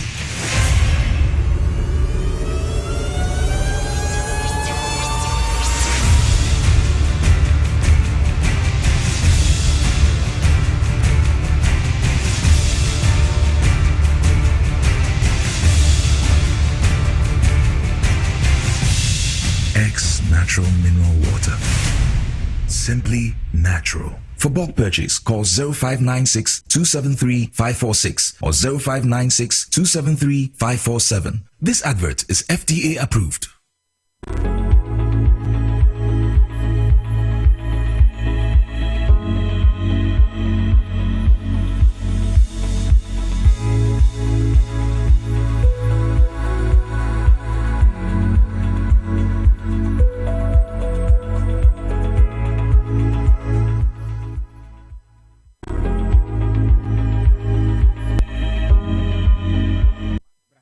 So braba hwe na bibia enko enkan Medi Moses herbal clinic na Medi Moses clinic and herbal center semen control say enei ye de duro be friend Medi Moses garlic capsules brand be jo de bebo amamuja de fusani ye wan and sitacho rough wo de ane se wo benya Medi Moses garlic capsules no silonse na monwom nti e ma hoden pa prostate disorders no so no be ma prostate issues no wo ba Medi Moses clinic and herbal center be hwe sexual weakness be ma wayemre na fe oba woni atenka untume wo bra efin bi e hye wa wo de be ye fro ama watuma wo typhoid fever and etete wo sciatica na how stroke ene nemu nsan yare nyina no ye wo nduro ho ya betuma ahwe wo kama pa yene Adenta Police Divisional Command no eni din hwe anim ho na yaso e kese pa ne wa yesan wo dental clinic e wo honto ba ho a ye be hwe kama pa eno achi ASL building num e wo Ghana Highway Authority yard num e wo yechi he ya ministries obehu yaso e ba ko ho temafo eje kojo na ashaiman fo mbeko eje kojo ye wo school for the deaf in chen ho kumase fo ye beko eye ahenema kokoben na yakwakwaja yarhwe ye na mani efra Dr. Medi Moses sesia 0244 068447 0244 068447 abrante na wo radio studio ni TV studio tam a confirm any ye friend say morning beans nyina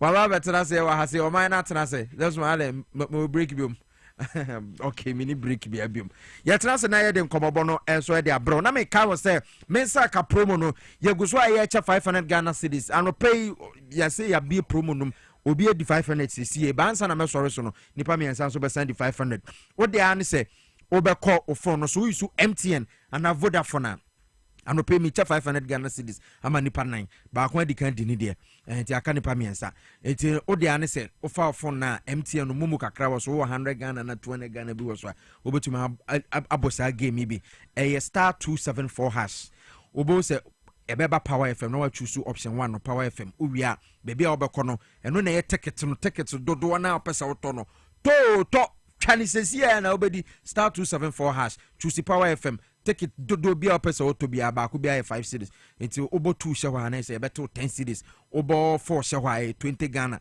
enti obo 20 edi shewa no ye 100 Ghana no na say watwa no we di 500 Ghana cedis answer na me sorry so no me no ebabo nkomo twani sesia MTN and afe Telecel enti wo voda cash twa star 274 hash na choose Power FM ne twa ticket dodo bia ubedi unya twa kwa dia ubedi Abrante Abdullah Sakra, good morning.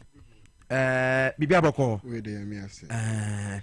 Uboju. Mike no nkosoro kakire bi mame. Uboju. Sawo ho. Eh na nanse me hu videos bi ko radio station na ukura confirm na aden. Yeah, idea na campaign time no. Na ye catch Ghana for say aban boni ene ma nyemabo ayedin. And aban boni ene ma among forces na ayedin. Now to prove them 5 months down the lane. Bibia esote dollar above from 17 cedis. Now we are getting to 10 cedis. Dollar na sa peja no mukakrao. Empeja no. Ako 11. Say by 11. Every 10 point something to 11. Trust me. Will you choose 10 or will you choose 11 or will you choose 14? Which one will you choose? That is the power of good governance. That is the power of Omoma Bing. And ya no, and yet to be near into dollar na some money home so kakrano. am I in through? Never at all. Here, you have stability. The stability is between 0 to 1. And yet, page and move to 2. And then instability. I'm giving you a promise. Say, by the end of this year, you will see the magic. Don't forget, say, afeina Ghana for insuto. I'm a production labor. I'm a for your export no akosro. And when the export comes in, this is the time for us to enjoy whatever we have. So trust me. After Ghana for 5 months, we have 4 good years, and that 4 good years we will make sure we deliver. And where you just might check 1 2 1 2 yeah. Trust me, the right thing is coming, and we will know how to fix it. We told Ghanaians, so we will fix it. Into me the choir, BBNT for Ghanaians to see, say, Abba and Papa Abba, Amas ne. Menewo, ya kodwuma near the 500 cedis ekotwa dia, and ne ya den sampa fee.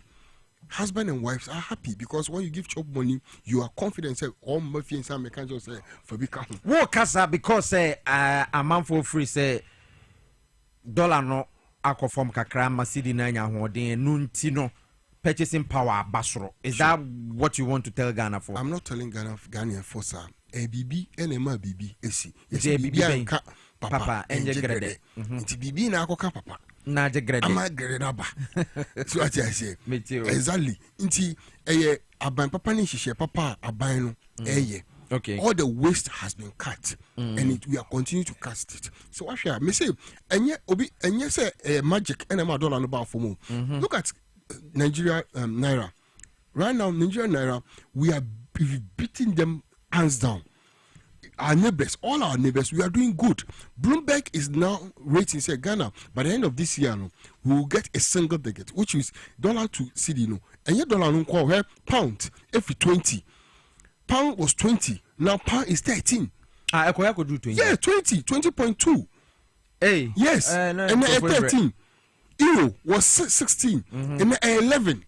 So you should understand, sir, between euro, pound, and dollar, 10, 11, 12, 13. I should tell you, say, we have done something magical. Until not just a doctor Keselato is forcing. Oh, it's very forcing. You see, the team, the Kaiser Kofobi say we have a solid team. All those things. Professor Jamba for all those things were talkative. But the but you almost said at our forcing, almost said Wakasa. Do you see him talking? Exactly. He's focusing on his work. Exactly. Again, a baba says, I'm for free. Say the way now dollar no. I say a man home so crave you know. I say the huabo. And almost ye juma. Senya Ghana kwani ye juma. Almost ye juma. And don't forget say yada. Yada no ye juma. And today I say the 24 hours and so wedding. Ebe shim. So that yada no na ebi musu ye juma to make sure say dollar no best dinner. Don't forget say almost ye juma. They are also doing everything possible to make their currency strong. So they make what I say. Any business, a season, oton no ato. So you should understand. Say the pressure will come at a particular time. We are not saying we are magicians, but what we know is that, inshallah, whatever being the case, we will make sure it comes and it comes down. That is all we say. And don't forget, say yes. So we do export. So sometimes we also need huge amount of money to bring into the system. Ghana for the and say I'm for what to more. But it's a man for baby now kojuma almost and say even though yati fuel prices so dollar na ba for mama city nanya wode but near ma be to say nsuo tomatoes near there ne border so e wo soro. Sure.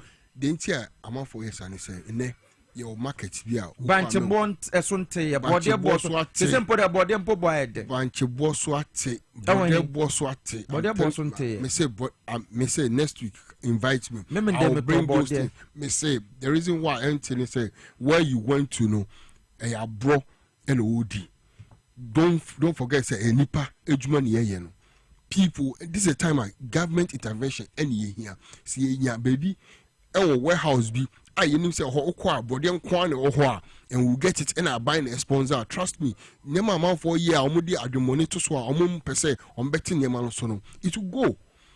until I say direct policy has to come, and trust the government. We will do everything possible to make sure say one guy will say I don't know how do or how turn aboard but you don't control those market prices. If you want to control, you can only persuade. If you want to control, you control. Government control market prices. If you want to control, you can control. What do you need? That's what I'm telling you. You need a bigger warehouse where you know that this place you get it. I didn't tell you if be wholesale, any retail. No, why do we call something wholesale and retail? The reason is one, say I buy the biggest supermarket Ghana this year. Because you find most example. Accra Mall, a whole a one-stop shop. We be able to now I buy so no more. Oh, Yemen F4. And then now call hospital, private hospitals, new boarding, government. Yes. You have the control. You can control it, but nipa ebe mani juma aya bind and obegunu. You have people omuwo hospitals. Omuwo buy hospital omuwo juma omuwo private hospitals. So tell me which one would they do well? So we have to make sure say nipa nanga na ye ni omuwo juma no. We make sure discipline the work that we lack is discipline. And now John Dramani Mahama Eka say or person or the discipline eba abaim until the code of ethics abano. So all these things no elebe man bibi ayeye. So I'm telling you for a fact say a due time abaim person or making sure say nema bo perform no. He will do a direct policy to make sure say yes. Obian himself say oko Makola market store A aya buying there nema no bofu. Everybody will go there and buy it. Into only choice. And then up to there, Abusokan. Go my reporters call Abusokan. Omo Nigerians or more Abusokan Sisiano. You fall and Nebisa. Omunyama bo F4. Echen Ghana for or more. Edintia. Because Omunim how to do business. Reduce and get more traffic. But Bibini Ghana man. Everything ho. But again are different. The mindset, I'm telling you, the mindset you are draining yes, we have to change it. Eti me se minimum Nigeria ni bia me pentamato mi bibi na me kona se ye de mame ejina mo abosa na no so ye ne den Ghana ha ban trade ministry omo ye den na dia fa ho. They make say naturally as a kind a business is a business plan. The price on to akọ untimi control but all the system be better than ebe to wa sa system no be control. So directly, you will not control it. But system now they are ban, and then they be control. So all these supermarkets, almost to idea. Say store no to idea 10 cities. Almost no 9.99. That one person can convince someone. Just one person can convince someone to come to you, and it will lead traffic. What we are saying is government and the power. The government should make sure say the citizens no over to Oka Bodiano. Your baby your state farm and that is why we want the prisoners as well. No, say Ombeka say Honorable Muktaka, Interior Minister, Wakahu Assembly say he will wish one day the Benya prisoners are on more farms whereby we get more food to the system. It's more food, not government power, because government and for so baby and or pay. Say the Mekawati I say so we will not able to control that market.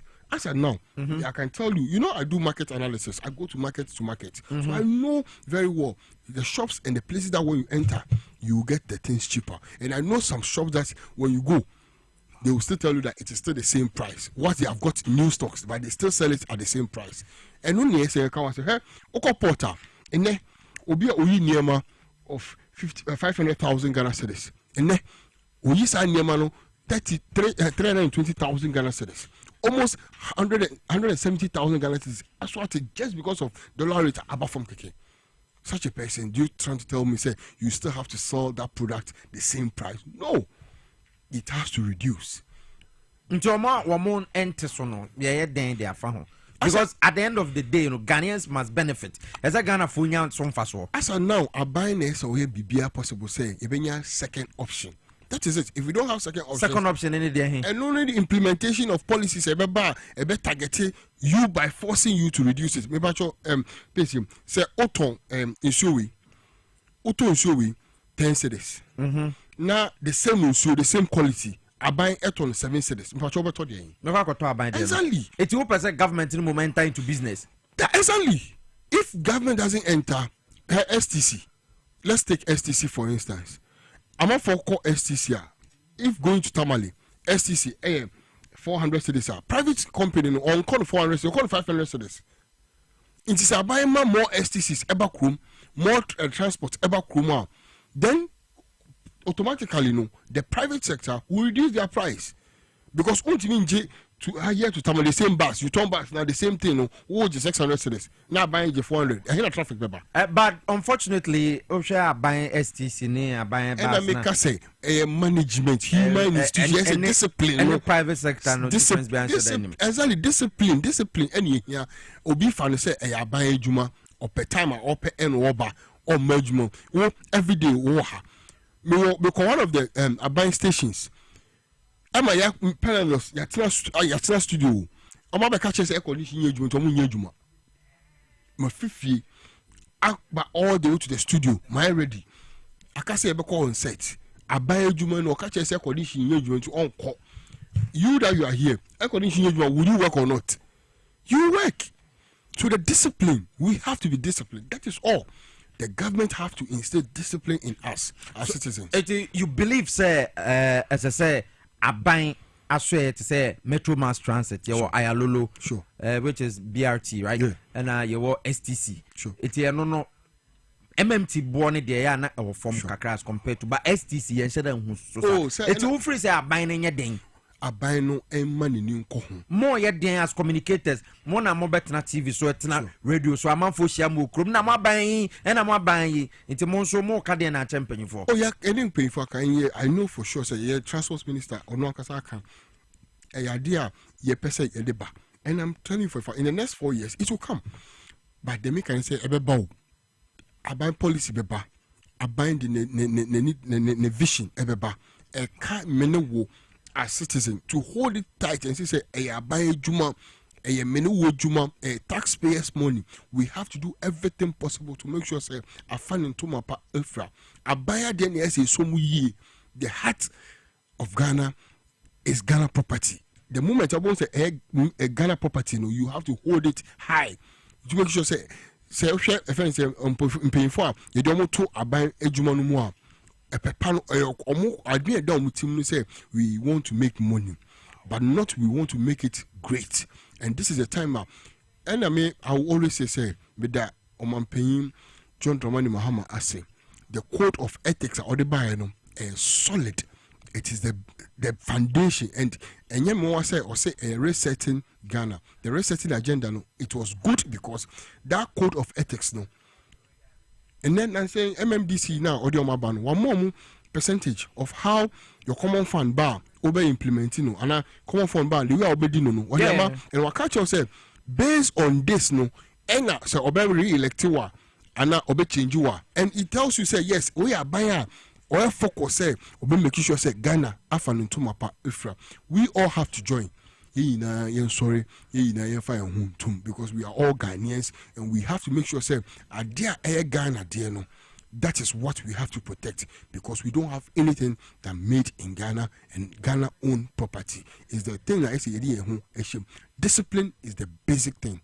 And yes, our market women transport first drivers to omuni pepa. So we have to have discipline because they feel say and Queen Anka, yeah, Mark said drivers no or joining associations. Every driver has an association. Yeah, it is an association head. Like I say, Montes by 50%, no one this one. Dismissal. But no way. But you get work to do. A man for any BT and as you be sure with fear, the person can attest to the fact say lorry fare hold one no. Ebimunte one more day. Exactly. True. I didn't no discipline in the system. So no discipline no. We have to make sure this. Abani ya enemy. Abani no yo bia. Abani ya mene buy one penny for kroma one kind in kroma. Na ene necessary omako strike here. Labor commission na kasa say illegal. Yet omo ho. Ene metina ha na me kasa yi omo dia. Mene wo. Ebe kasa de ne abani yi omo di. But yes still they deserve to be sacked. That is it. Iti say wa obey what you say obegina onamu aye bibi no those are the people who omumpene when you go for because I don't know why you say, but we need to make sure there is discipline in the system. How do we ensure that? And one is say policy are buying the beba. Now, the next is what Ghana for and sorry, no soon. Next we know, me honestly, I believe say every nurse deserve better. They deserve it. Their condition should be better. And don't forget during campaign time, there will be a wajina allowances and some BBA increment, licensure exams. Okay, now we stood by them. The reform is coming, but if it a pause here. Mojaba. It is a mojane ba. Mama phone kase. I didn't know mojane ba. Nipa kono Africa. What you saying? Definitely mojane ba. And the mojane ba, we should accept it. And that's something. You see, when the government put his leg on ground and said, "This is my decision. No matter who you are, I'm doing resetting." People will start changing their mind towards some things. And you are doing me. All is discipline. People must be disciplined. And we have to put discipline in people. I say in paying politicians know what the code of ethics about. Every citizen has to also have a code of ethics. A foul. Simple, no pleading, no impatobia, mepacho ene. Nurses for boo fear omunye juma meboa. Omun pay juma. I didn't hear for mungum.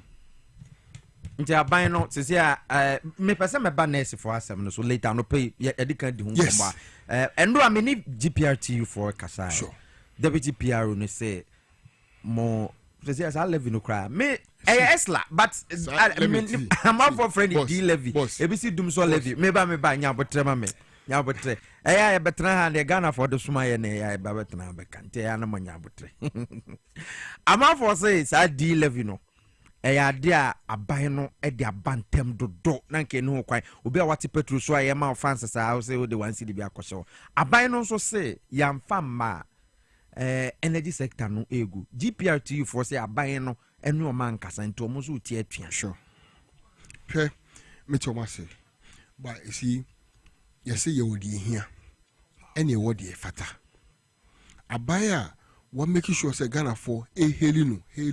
Don't forget the right time to take the best decision is the best time. Any day. Abainu who say eka emene energy sector no. Yen kanya dum. Ye ECG sem. Ye petroleum sector sem. Energy sector no eka wom. As at now $3 billion eka eda ho. And no na ban say no. And then say ya je wangana na. Ebe boy. But me forget to say, hey, me pesa oye calculations be mami. Me pacho. Fa calculator na calculations be. Me so fa calculator na calculations be. Calculation na pesa me. 1 liter. Ya ba be fa 2 min. 1 liter no. Na 14 cedis, 99 pesos. Okay. Driver ni all kasa GPRT you pay me all kasa no. In a month auto fuel 2,500 liters. That is basic. 2,500 liters. Me pacho ye 14.99 mami. Yenye juma bi. 14.99 times 2,500 liters. Times 2,500. Yes. 37,475. 37,475. Me that say. Now, fuel no. NDC, every 1 cedi account no. 12 cedis, 49 pesos. Me pacho. Star oil and put the new to. No, me pacho. Me pay the osro no. Don't worry. Yeah, the osro no. And then you got 12 cedis point 49. Okay. Times 2,500 liters. Ebe ma saying. Eba. 12.49 times 2,500. I say you drive any bia. No, me pacho de nya basic. Average 31. 31,225. 225. Yeah, but say. Now 37,475 no minus 31,225. Yeah, mommy. 37,000. Yeah. 475. 37,475. 475 minus 31 minus 31 225. 225. Everything. 6,250. 6,250. Okay. Inti John Dramani Mahama modern boy in 5 months. What they are banning? I save driver Nino. I also know 6,250. Me patrol. Now let's do this calculation. So 2,500 no. John Dramani Mahama say or the 1 CD air kahon. So 1 CD no times 2,500 liters no. Yes, and 2,500. Me patrol 6,250 no. I John Mama I save driver Nino minus 2,500. Abeka 3750. 3750. Right. Obia chow 6,250. No say yeah tight. Man tight. No find you no mawa. Now on save 3,750 cedis. Okay. No, me ba nyabotre. Ghana for small. Me so aban small me say me nkasa nyabotre. Modern boy aban na bon. GPR uni e kasa osu no. The government has saved you. Save you 3,750.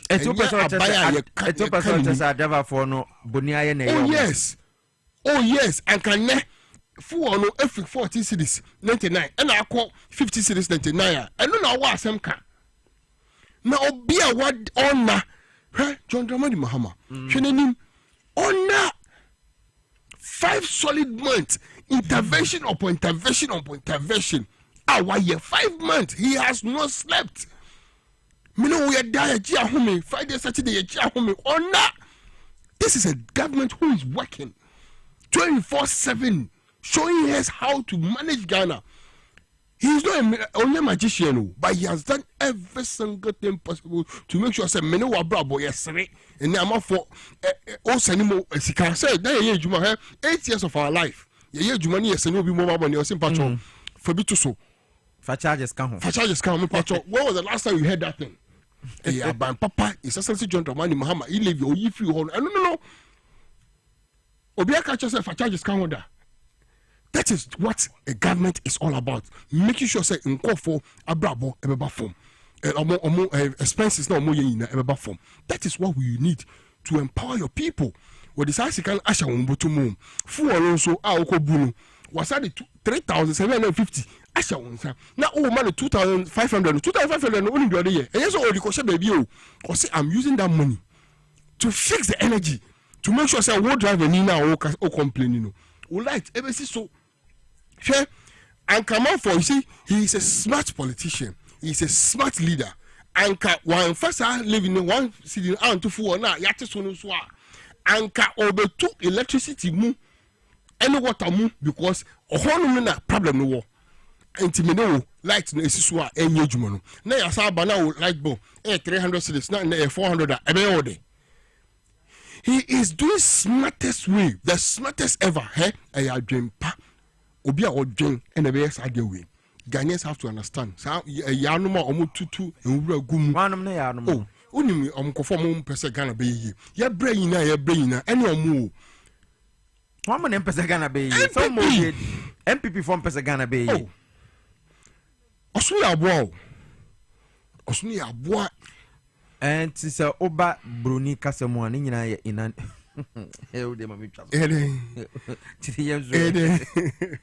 no, see, yeah, how we no. Because the truth will be hidden, and people want to hear the lies. You 8 years, what Ghanaians have passed through. But mona must say more there by Papa Bano. And it's a nurse focus strike you. Perfect. Me, nurses for strike no. I understand them.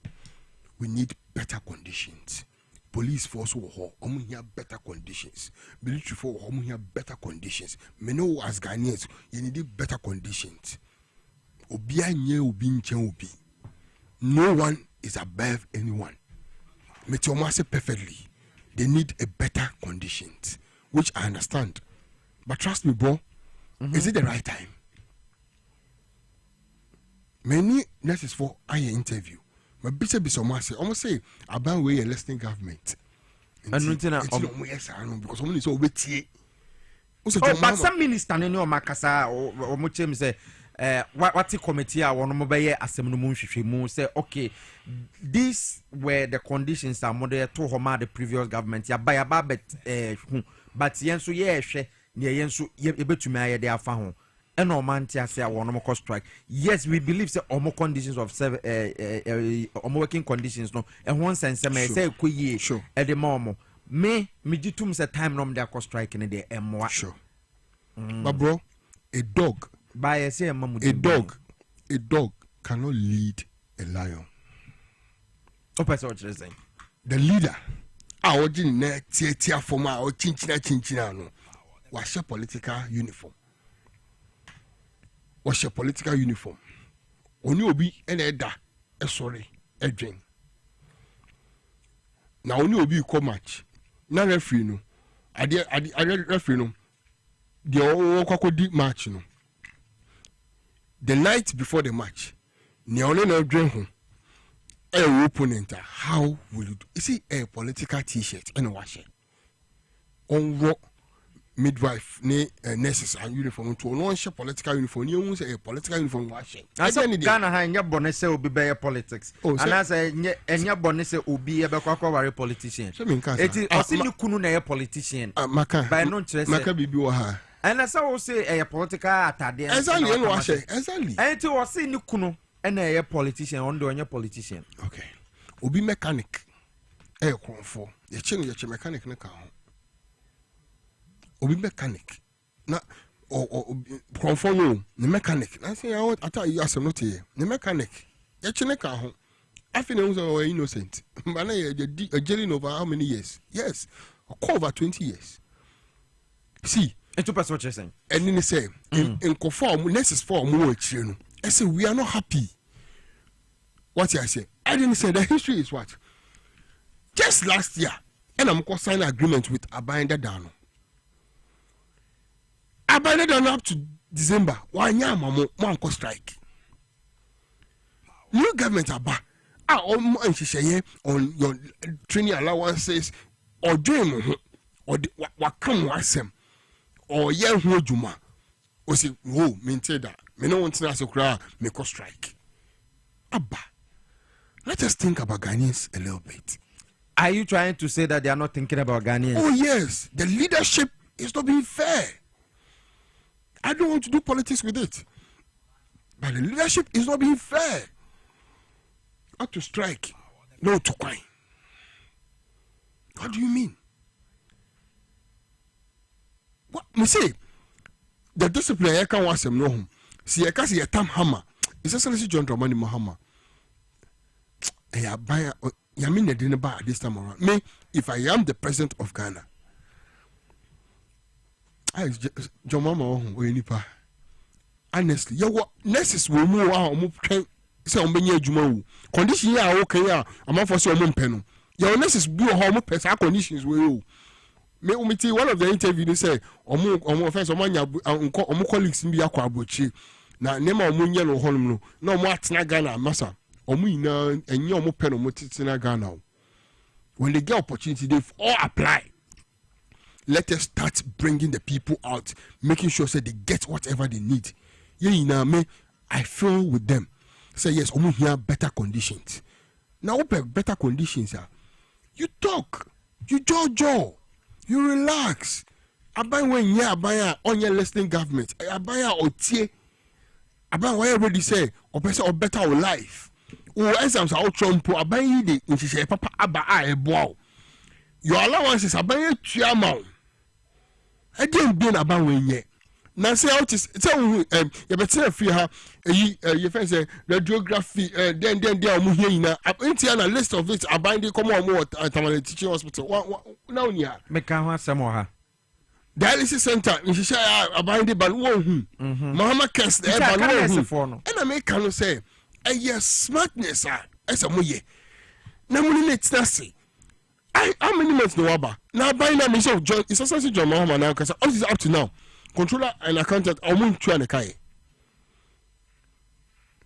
say unim sadi 5 months na ketu amai obi message bi amanya wa ha no o say anese for no yes so almost too much na ebi mo kra mpontumi ntworo edin boss ose boss Aaron bebe sukura ose edin bi te se Mary kra obi ko hospital obo ni din amnes ni chones ni on spelling Mary ne ma no nti eno akwa koye issue ose wakra haya o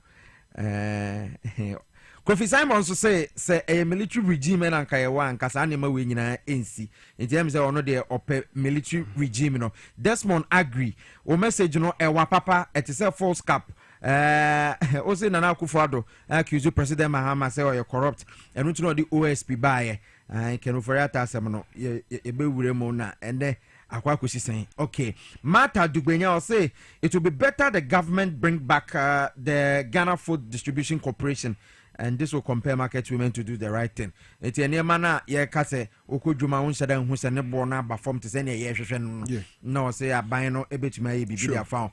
Augustina Mensa say good morning Piesie good job that say there should be massive transfer among the nurses nationwide amidst the strike. Simple.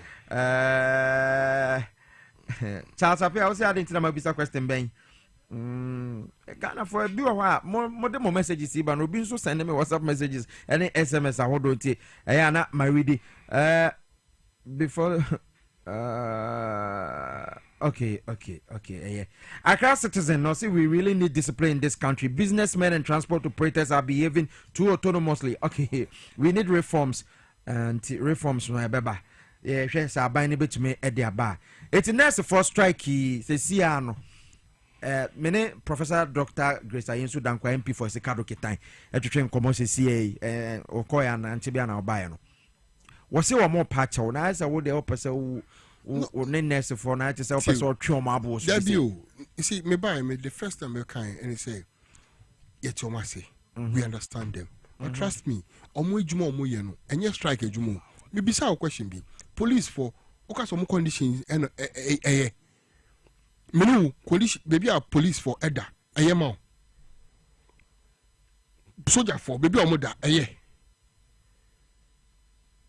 into omo strike next ni o strike no so police nso akọ strike a obetimi ada omo nwen Ghana for ho kakra ejuma omo ye no calling anyo obia na ye next calling na nanse omo next for ye no omo ni calling I don't know money calling. Sika and omo. So obi koyi wo mfa ne nsan kofa fomo. And I make you say Bible cracker so to many bed didn't catch you. Boss calling.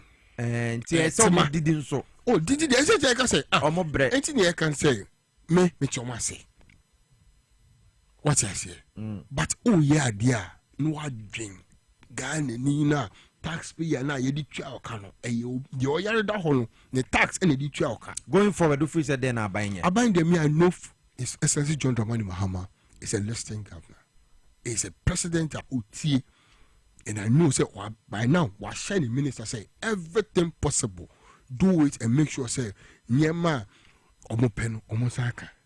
Don't forget say idea omaye agreement in 2024 aban da no any omo kwa pam and when di so and I bet any ene but the be say you be take control of it. We'll make sure they get whatever but omunti na obi a wo se yen ko strike na wo tu kwan akwa abochiri agya yen wo ha gwan ne yen ni nko kasa so onyo no kwan ne da no ye executive ba wona wo trigger there no because all the necessary office be some they say they are not happy with the decision and you kwan ne their mother association other 4 associations the 4 of them says no. It is only you who said yes. Let by all means as a strike. Okay. To achieve what? Mate, eti yababa kero for that issue no so. Mame ento ade kakra. Cobra. Abdullah Sakraya, member of the NDC communication team. Ono te ha wo bon command pay o chim say aban no ekoye pa. Ninti Ghana for nya botre. Anope so eye mega cash lucky box no ye biemu. Obetima winning up to 500,000 Ghana cedis, but no, near Wobo star 426 star 5 hash star 426 star. Now the 5 are paid, so now about hash Eddie Atuaso. It's oh yeah, now I select PlayStation.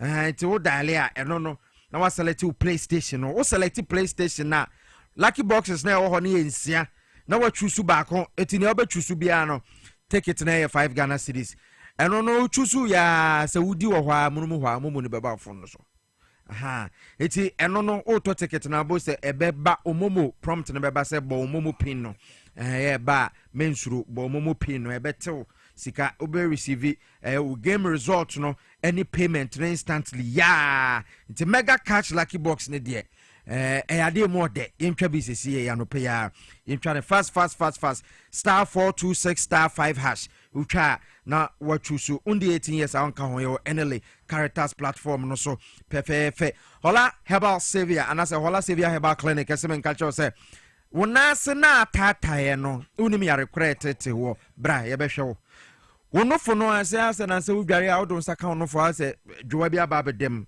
Mr. Mane nkoye cancer ne mane ma no bra stroke ena aka wo fa bi umami bi ubusuani bi na stroke e bone nka ye nso afa ne bra yabesa na yare kidney problems ni sisi yare ni nyina no ye woduro ho a Hola Savior Herbal Clinic edeba ma ye wa Simon ye ne Access Bank ne din hwe ne montia Simon temafo ne ngo prampram afienya Michelle Camp mo nyina mo mra Hola Savior Herbal Clinic eno achi asthma koko obi wo hwan ne koko pa otroto ma kase mpacho pinia na wadwalai bra na yensa on yare obi a wotwa nso Hola Savior Herbal Clinic ebetumi aboa your number is 057-665-6658 057-665-6658 of Rampanyfo eno ebe twinkomo Hola Savior Herbal Clinic because only God can heal you. Abdullah Sakra can offer busu for the krata babonte say multi-chroma na political persecution na mode ye mebusuan for no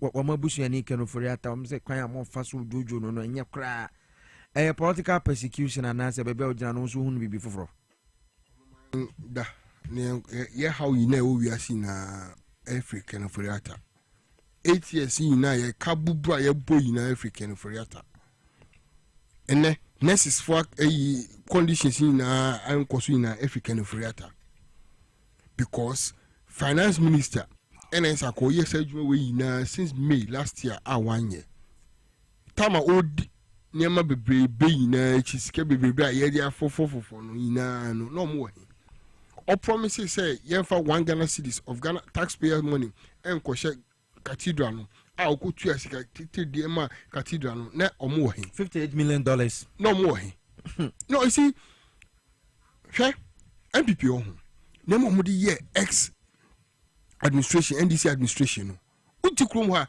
na OSP na o ofurata no o investigate Jomama urefi nemo mudi ye no Ghana for kaipa let me say his excellency John Dramani Mahama ho eni kwasa ko ye politician hisa ko ye sofo ane akoye politician say me bia meti ha ya amenyo obia ya Kofriata ho ne sakwa ne betwa di abaga kura ne ne sala ne edi asem kura edi bedi na asem me say is essentially John Dramani Mahama ho esa ko yesofo there's a speed na mo person call with sa prosecution no asa wa tono bokakra odi sa odi ama sa state institution so ye adwuma anka me meti akonya we so a ela essentially John Dramani Mahama ese min di sa adwuma ya kana buso form choleta ina nke be cho mo atum adentia or a person of interest and I wouldn't be or want now choleta enti brane be yi sembia no me say papa bia na woku ye fese krom obi wia na fese ejiramoa okrom eva obodua okrom obodua na dia ba no ni do boy wow who say ni e change amona one kan okay ho wow dey silver emma ya ye dey aduane no wow te pampan na wa mekan cherry na obobu na adua akasanya se di yom eto person enti wo person che se kenoforiata busuafo no nim ne na wo ye wo man tu ni fo kenoforiata say sebi nyame fasamba me I don't wish anybody on war so ne oto a obi ndie ade ke ono de obodi ade kura ene ne wo asem ka Adintia. Nyama wa ye no. The fact says some me di bone a. Only say as now. Na me nua to why as now. Say the me chichi ho and he say as now. He has not been proven or declared a criminal. Court and tina ye Okrah asem no. And if ye Okrah asem no. Okay. OSP no. What I tell you, no OSP no. Say on kochi NDC paying for entum. And a fufu antwata wantimi anchem disini baako bia. And I wo and ye hwehwe wonsem. E dey no waka he what your letter say o yare. Na ye maw time. Ye maw time no time na so. O say yes am maw time fofo and I am brabochi ho nyembe tototo ano. Na abochi ho na odi asem na odi e no. Abochi ho na odi e. See, let us be truthful to ourselves. Onye obi nchen obi. Me I will never wish even my enemy to go through court and prisons. No. But me free Techima and everybody. I drove from Techima to this place. Utundrano. Yes. And Antepa. Now, we do Swami. From Techima by Kwani Daso. Anopaye. No, and Ranajo. Okay. Kwani Daso, man, we do Swami no. And I no Kwani to two. I want there to say on we interchange. Yes, Kwani to two. Miss Abaya, le Kwani Daswa. It's a bit true. I'm a Samai Pokwase Holono. A Kwani nye. Me fast I can swatch it. All I'm saying is the system need to be fixed. And the kind of people who we supposed to make sure they fix it are the people who are killing us. Yeah, how we know we are seeing the last 8 years. And John Dramani Mahama and making sure the prosecution is now consultant. May say, Obi Auto letter no cry, they should call the people, they know where it is. Oh, yes. Yeah. Now, yeah, the Commonwealth Banner, you could feel Simon at the about where TVXYZ Facebook page. Or say, so the JDM and Nana Jeno Pokwajman's administration can't deal with these criminals. We are fed up with their lukewarm attitude. Motru. And I'm not for say Munko speed cry. Akamko Alfred or say, great job, keep the fire burning, but you guys should not wait to inform the public on what this government is doing. We are already telling. We are telling. We will do more. I say whether or not, okay. I say whether or not say striking illegal and illegal. No. This should tell NDC no amount of vocabularies can keep the hungry man or woman. They should stop the talk and retrieve our money for us now. Simple. Akamko Alfred. Yada say Mata Dugbenya okay makan wo de no. Constance Kwa was say of the nurses demands if the nurses demands are legitimate, but some okay, of the nurses demands some are legitimate, some are irrelevant. I am 80 years old, but I pay for lab, ECG, scanning, test, etc. Why are the nurses also why the nurses should vote against their leadership, especially the president? Good morning. And all their kahon. So 80 years. Sure. And I will tell Mammy Constance Quao. Now, member 1 minute. Yes, sir, Abino. Orano, Yakogana Habibia. And one of the reasons are Ghana for Eto Aba MIA Ura Operation Recover All Loot. And I'm sure and I believe in Honorable Ayini. Say Obeye Jumano. And he will make sure he retrieve everything for us. Into Omunya Botre for Keleforiata. Nitimimpo will persecute it. Nitimi will persecute it. Look, whether he is normal or abnormal, he will be dealt with in Ghana. And nobody can come in between it. Hey, Orano, you be dealing with all of them. Now, let's know, me pacho. Say, Obiasha political uniform. Ye more feeling so. Omo qualify some nurse no. They should start applying. That's the second. See, first window closed, second window must be open. The second window they say, yemfa nurses omo qualify omo fi omo nya adwuma nya no. Embegum before say retire on be omo call fence strike no ebeba no. Na obi te ho a. Na ehun de ebe say be yi wedio. See, I do call Togo now because we need people to take care of our people. Okay. That is it. All right, Abdullah Sakra Zionite, and I'll tell you, a member of the NDC communication team member. Birthdays no, mama me wishing I'm come baby.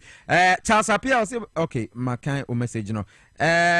Emmanuel Basal say it is true, bro. God continue to bless you. And say, o comment, you know, can offer that as no, and I abo abasuno. Armstrong Samuel Chirichie. Or say Mr. Okrah, okay, you want my personal number. Me patch me on Facebook into the my chat. Piesie Okrah Henryson. Or send me message. You better chat.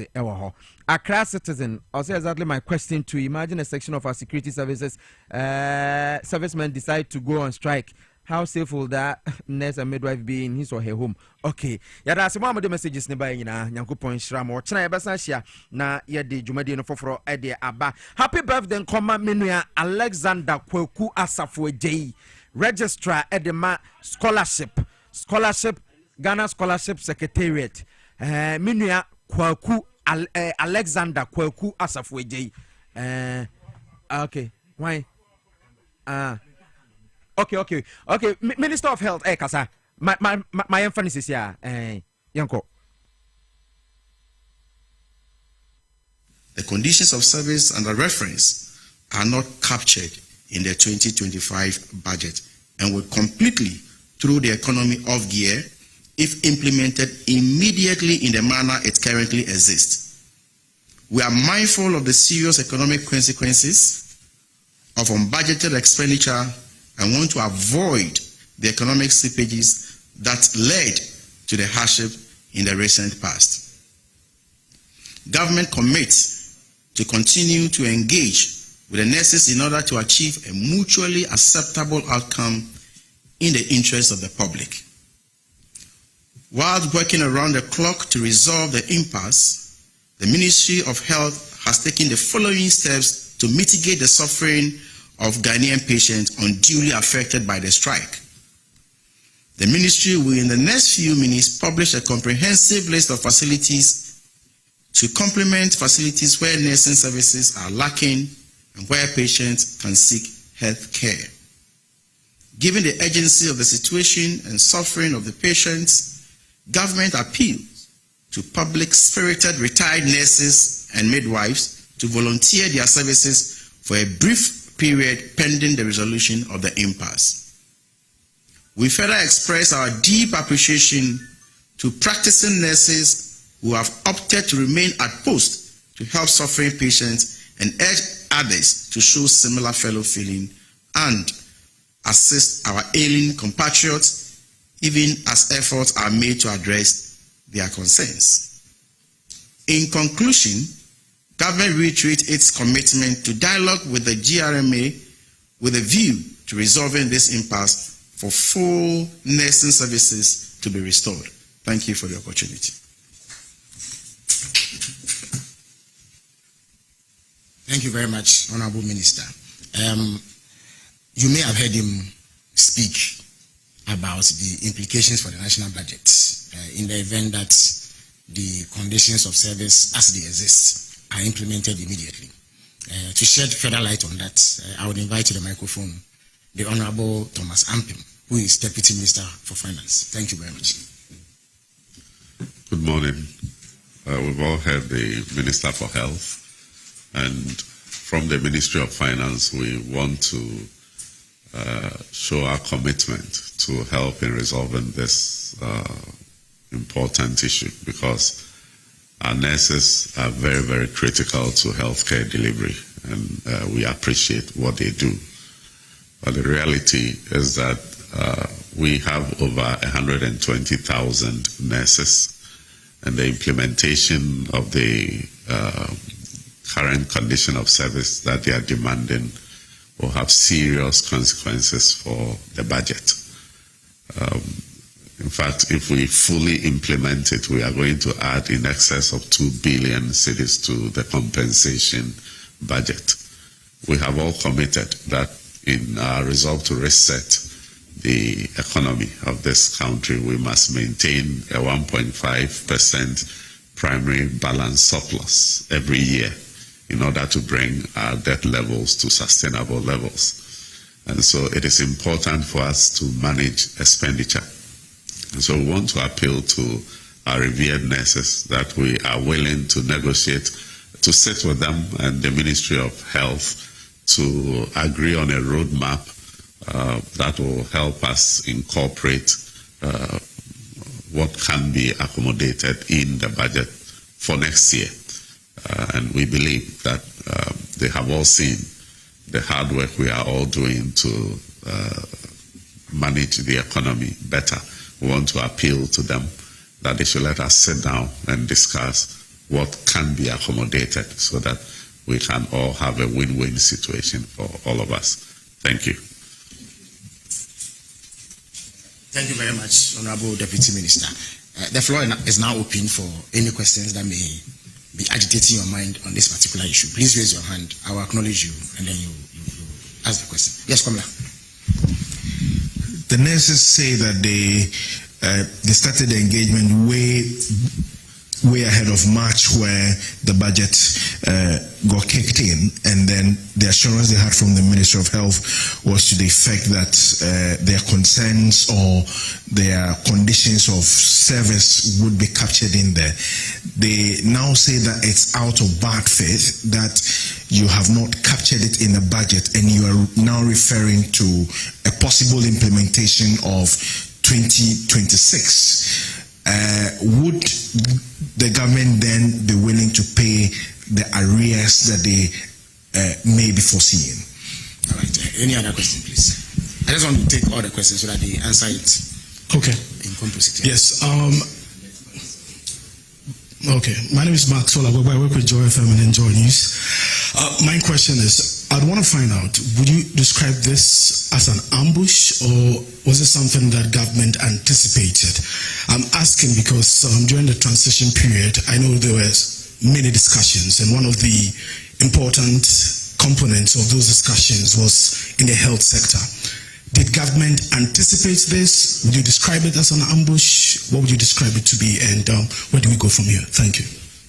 All right, so the minister made mention that government is going to outline some facilities that nurses could volunteer their services, and then the retired nurses should also come and support. How long are we looking at? If I may clarify that, he said that he was going to publish a list of healthcare facilities that will complement existing healthcare facilities where this strike action has taken place. So that is what he said he would publish. The call on retired and voluntary retired nurses and midwives is for them to assist at the places where the strike action has taken impact. So that is a clarity that needs to be brought. But I would invite the Deputy Finance Minister to speak to a bit about negotiations that may have taken place in March, as you say, and what can be done.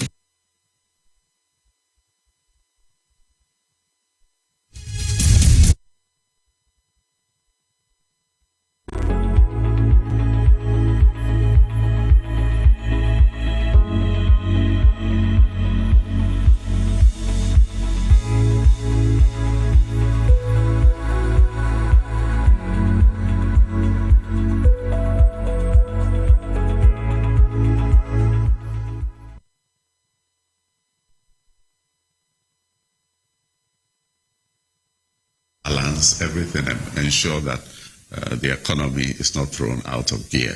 We have a lot of debt that we need to, we have been confronted with. And so, in as much as I appreciate what our nurses do and what they are demanding, we also want them to have faith in the current administration that we mean well, and we are committed to ensure that we have a fair wage for what they do for all of us. And so let us not describe their action in any way that will mar our attempt to resolve this issue. Thank you. Thank you very much. We'll draw down the curtains here, except to add that government doors are open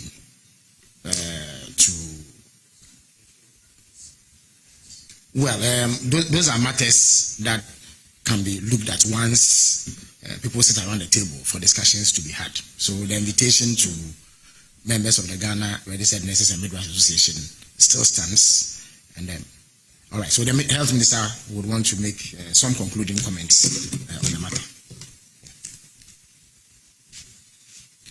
Yeah, thank you very much. And as a mother ministry, we want to still appeal to our, brothers and sisters who are nurses to come around the table so that we have lasting solution to this matter. And I can assure them that as a ministry, as their mother ministry, we are the best people to pursue their interest, and we are committed in doing so. Thank you. So thank you all for coming. See you another time.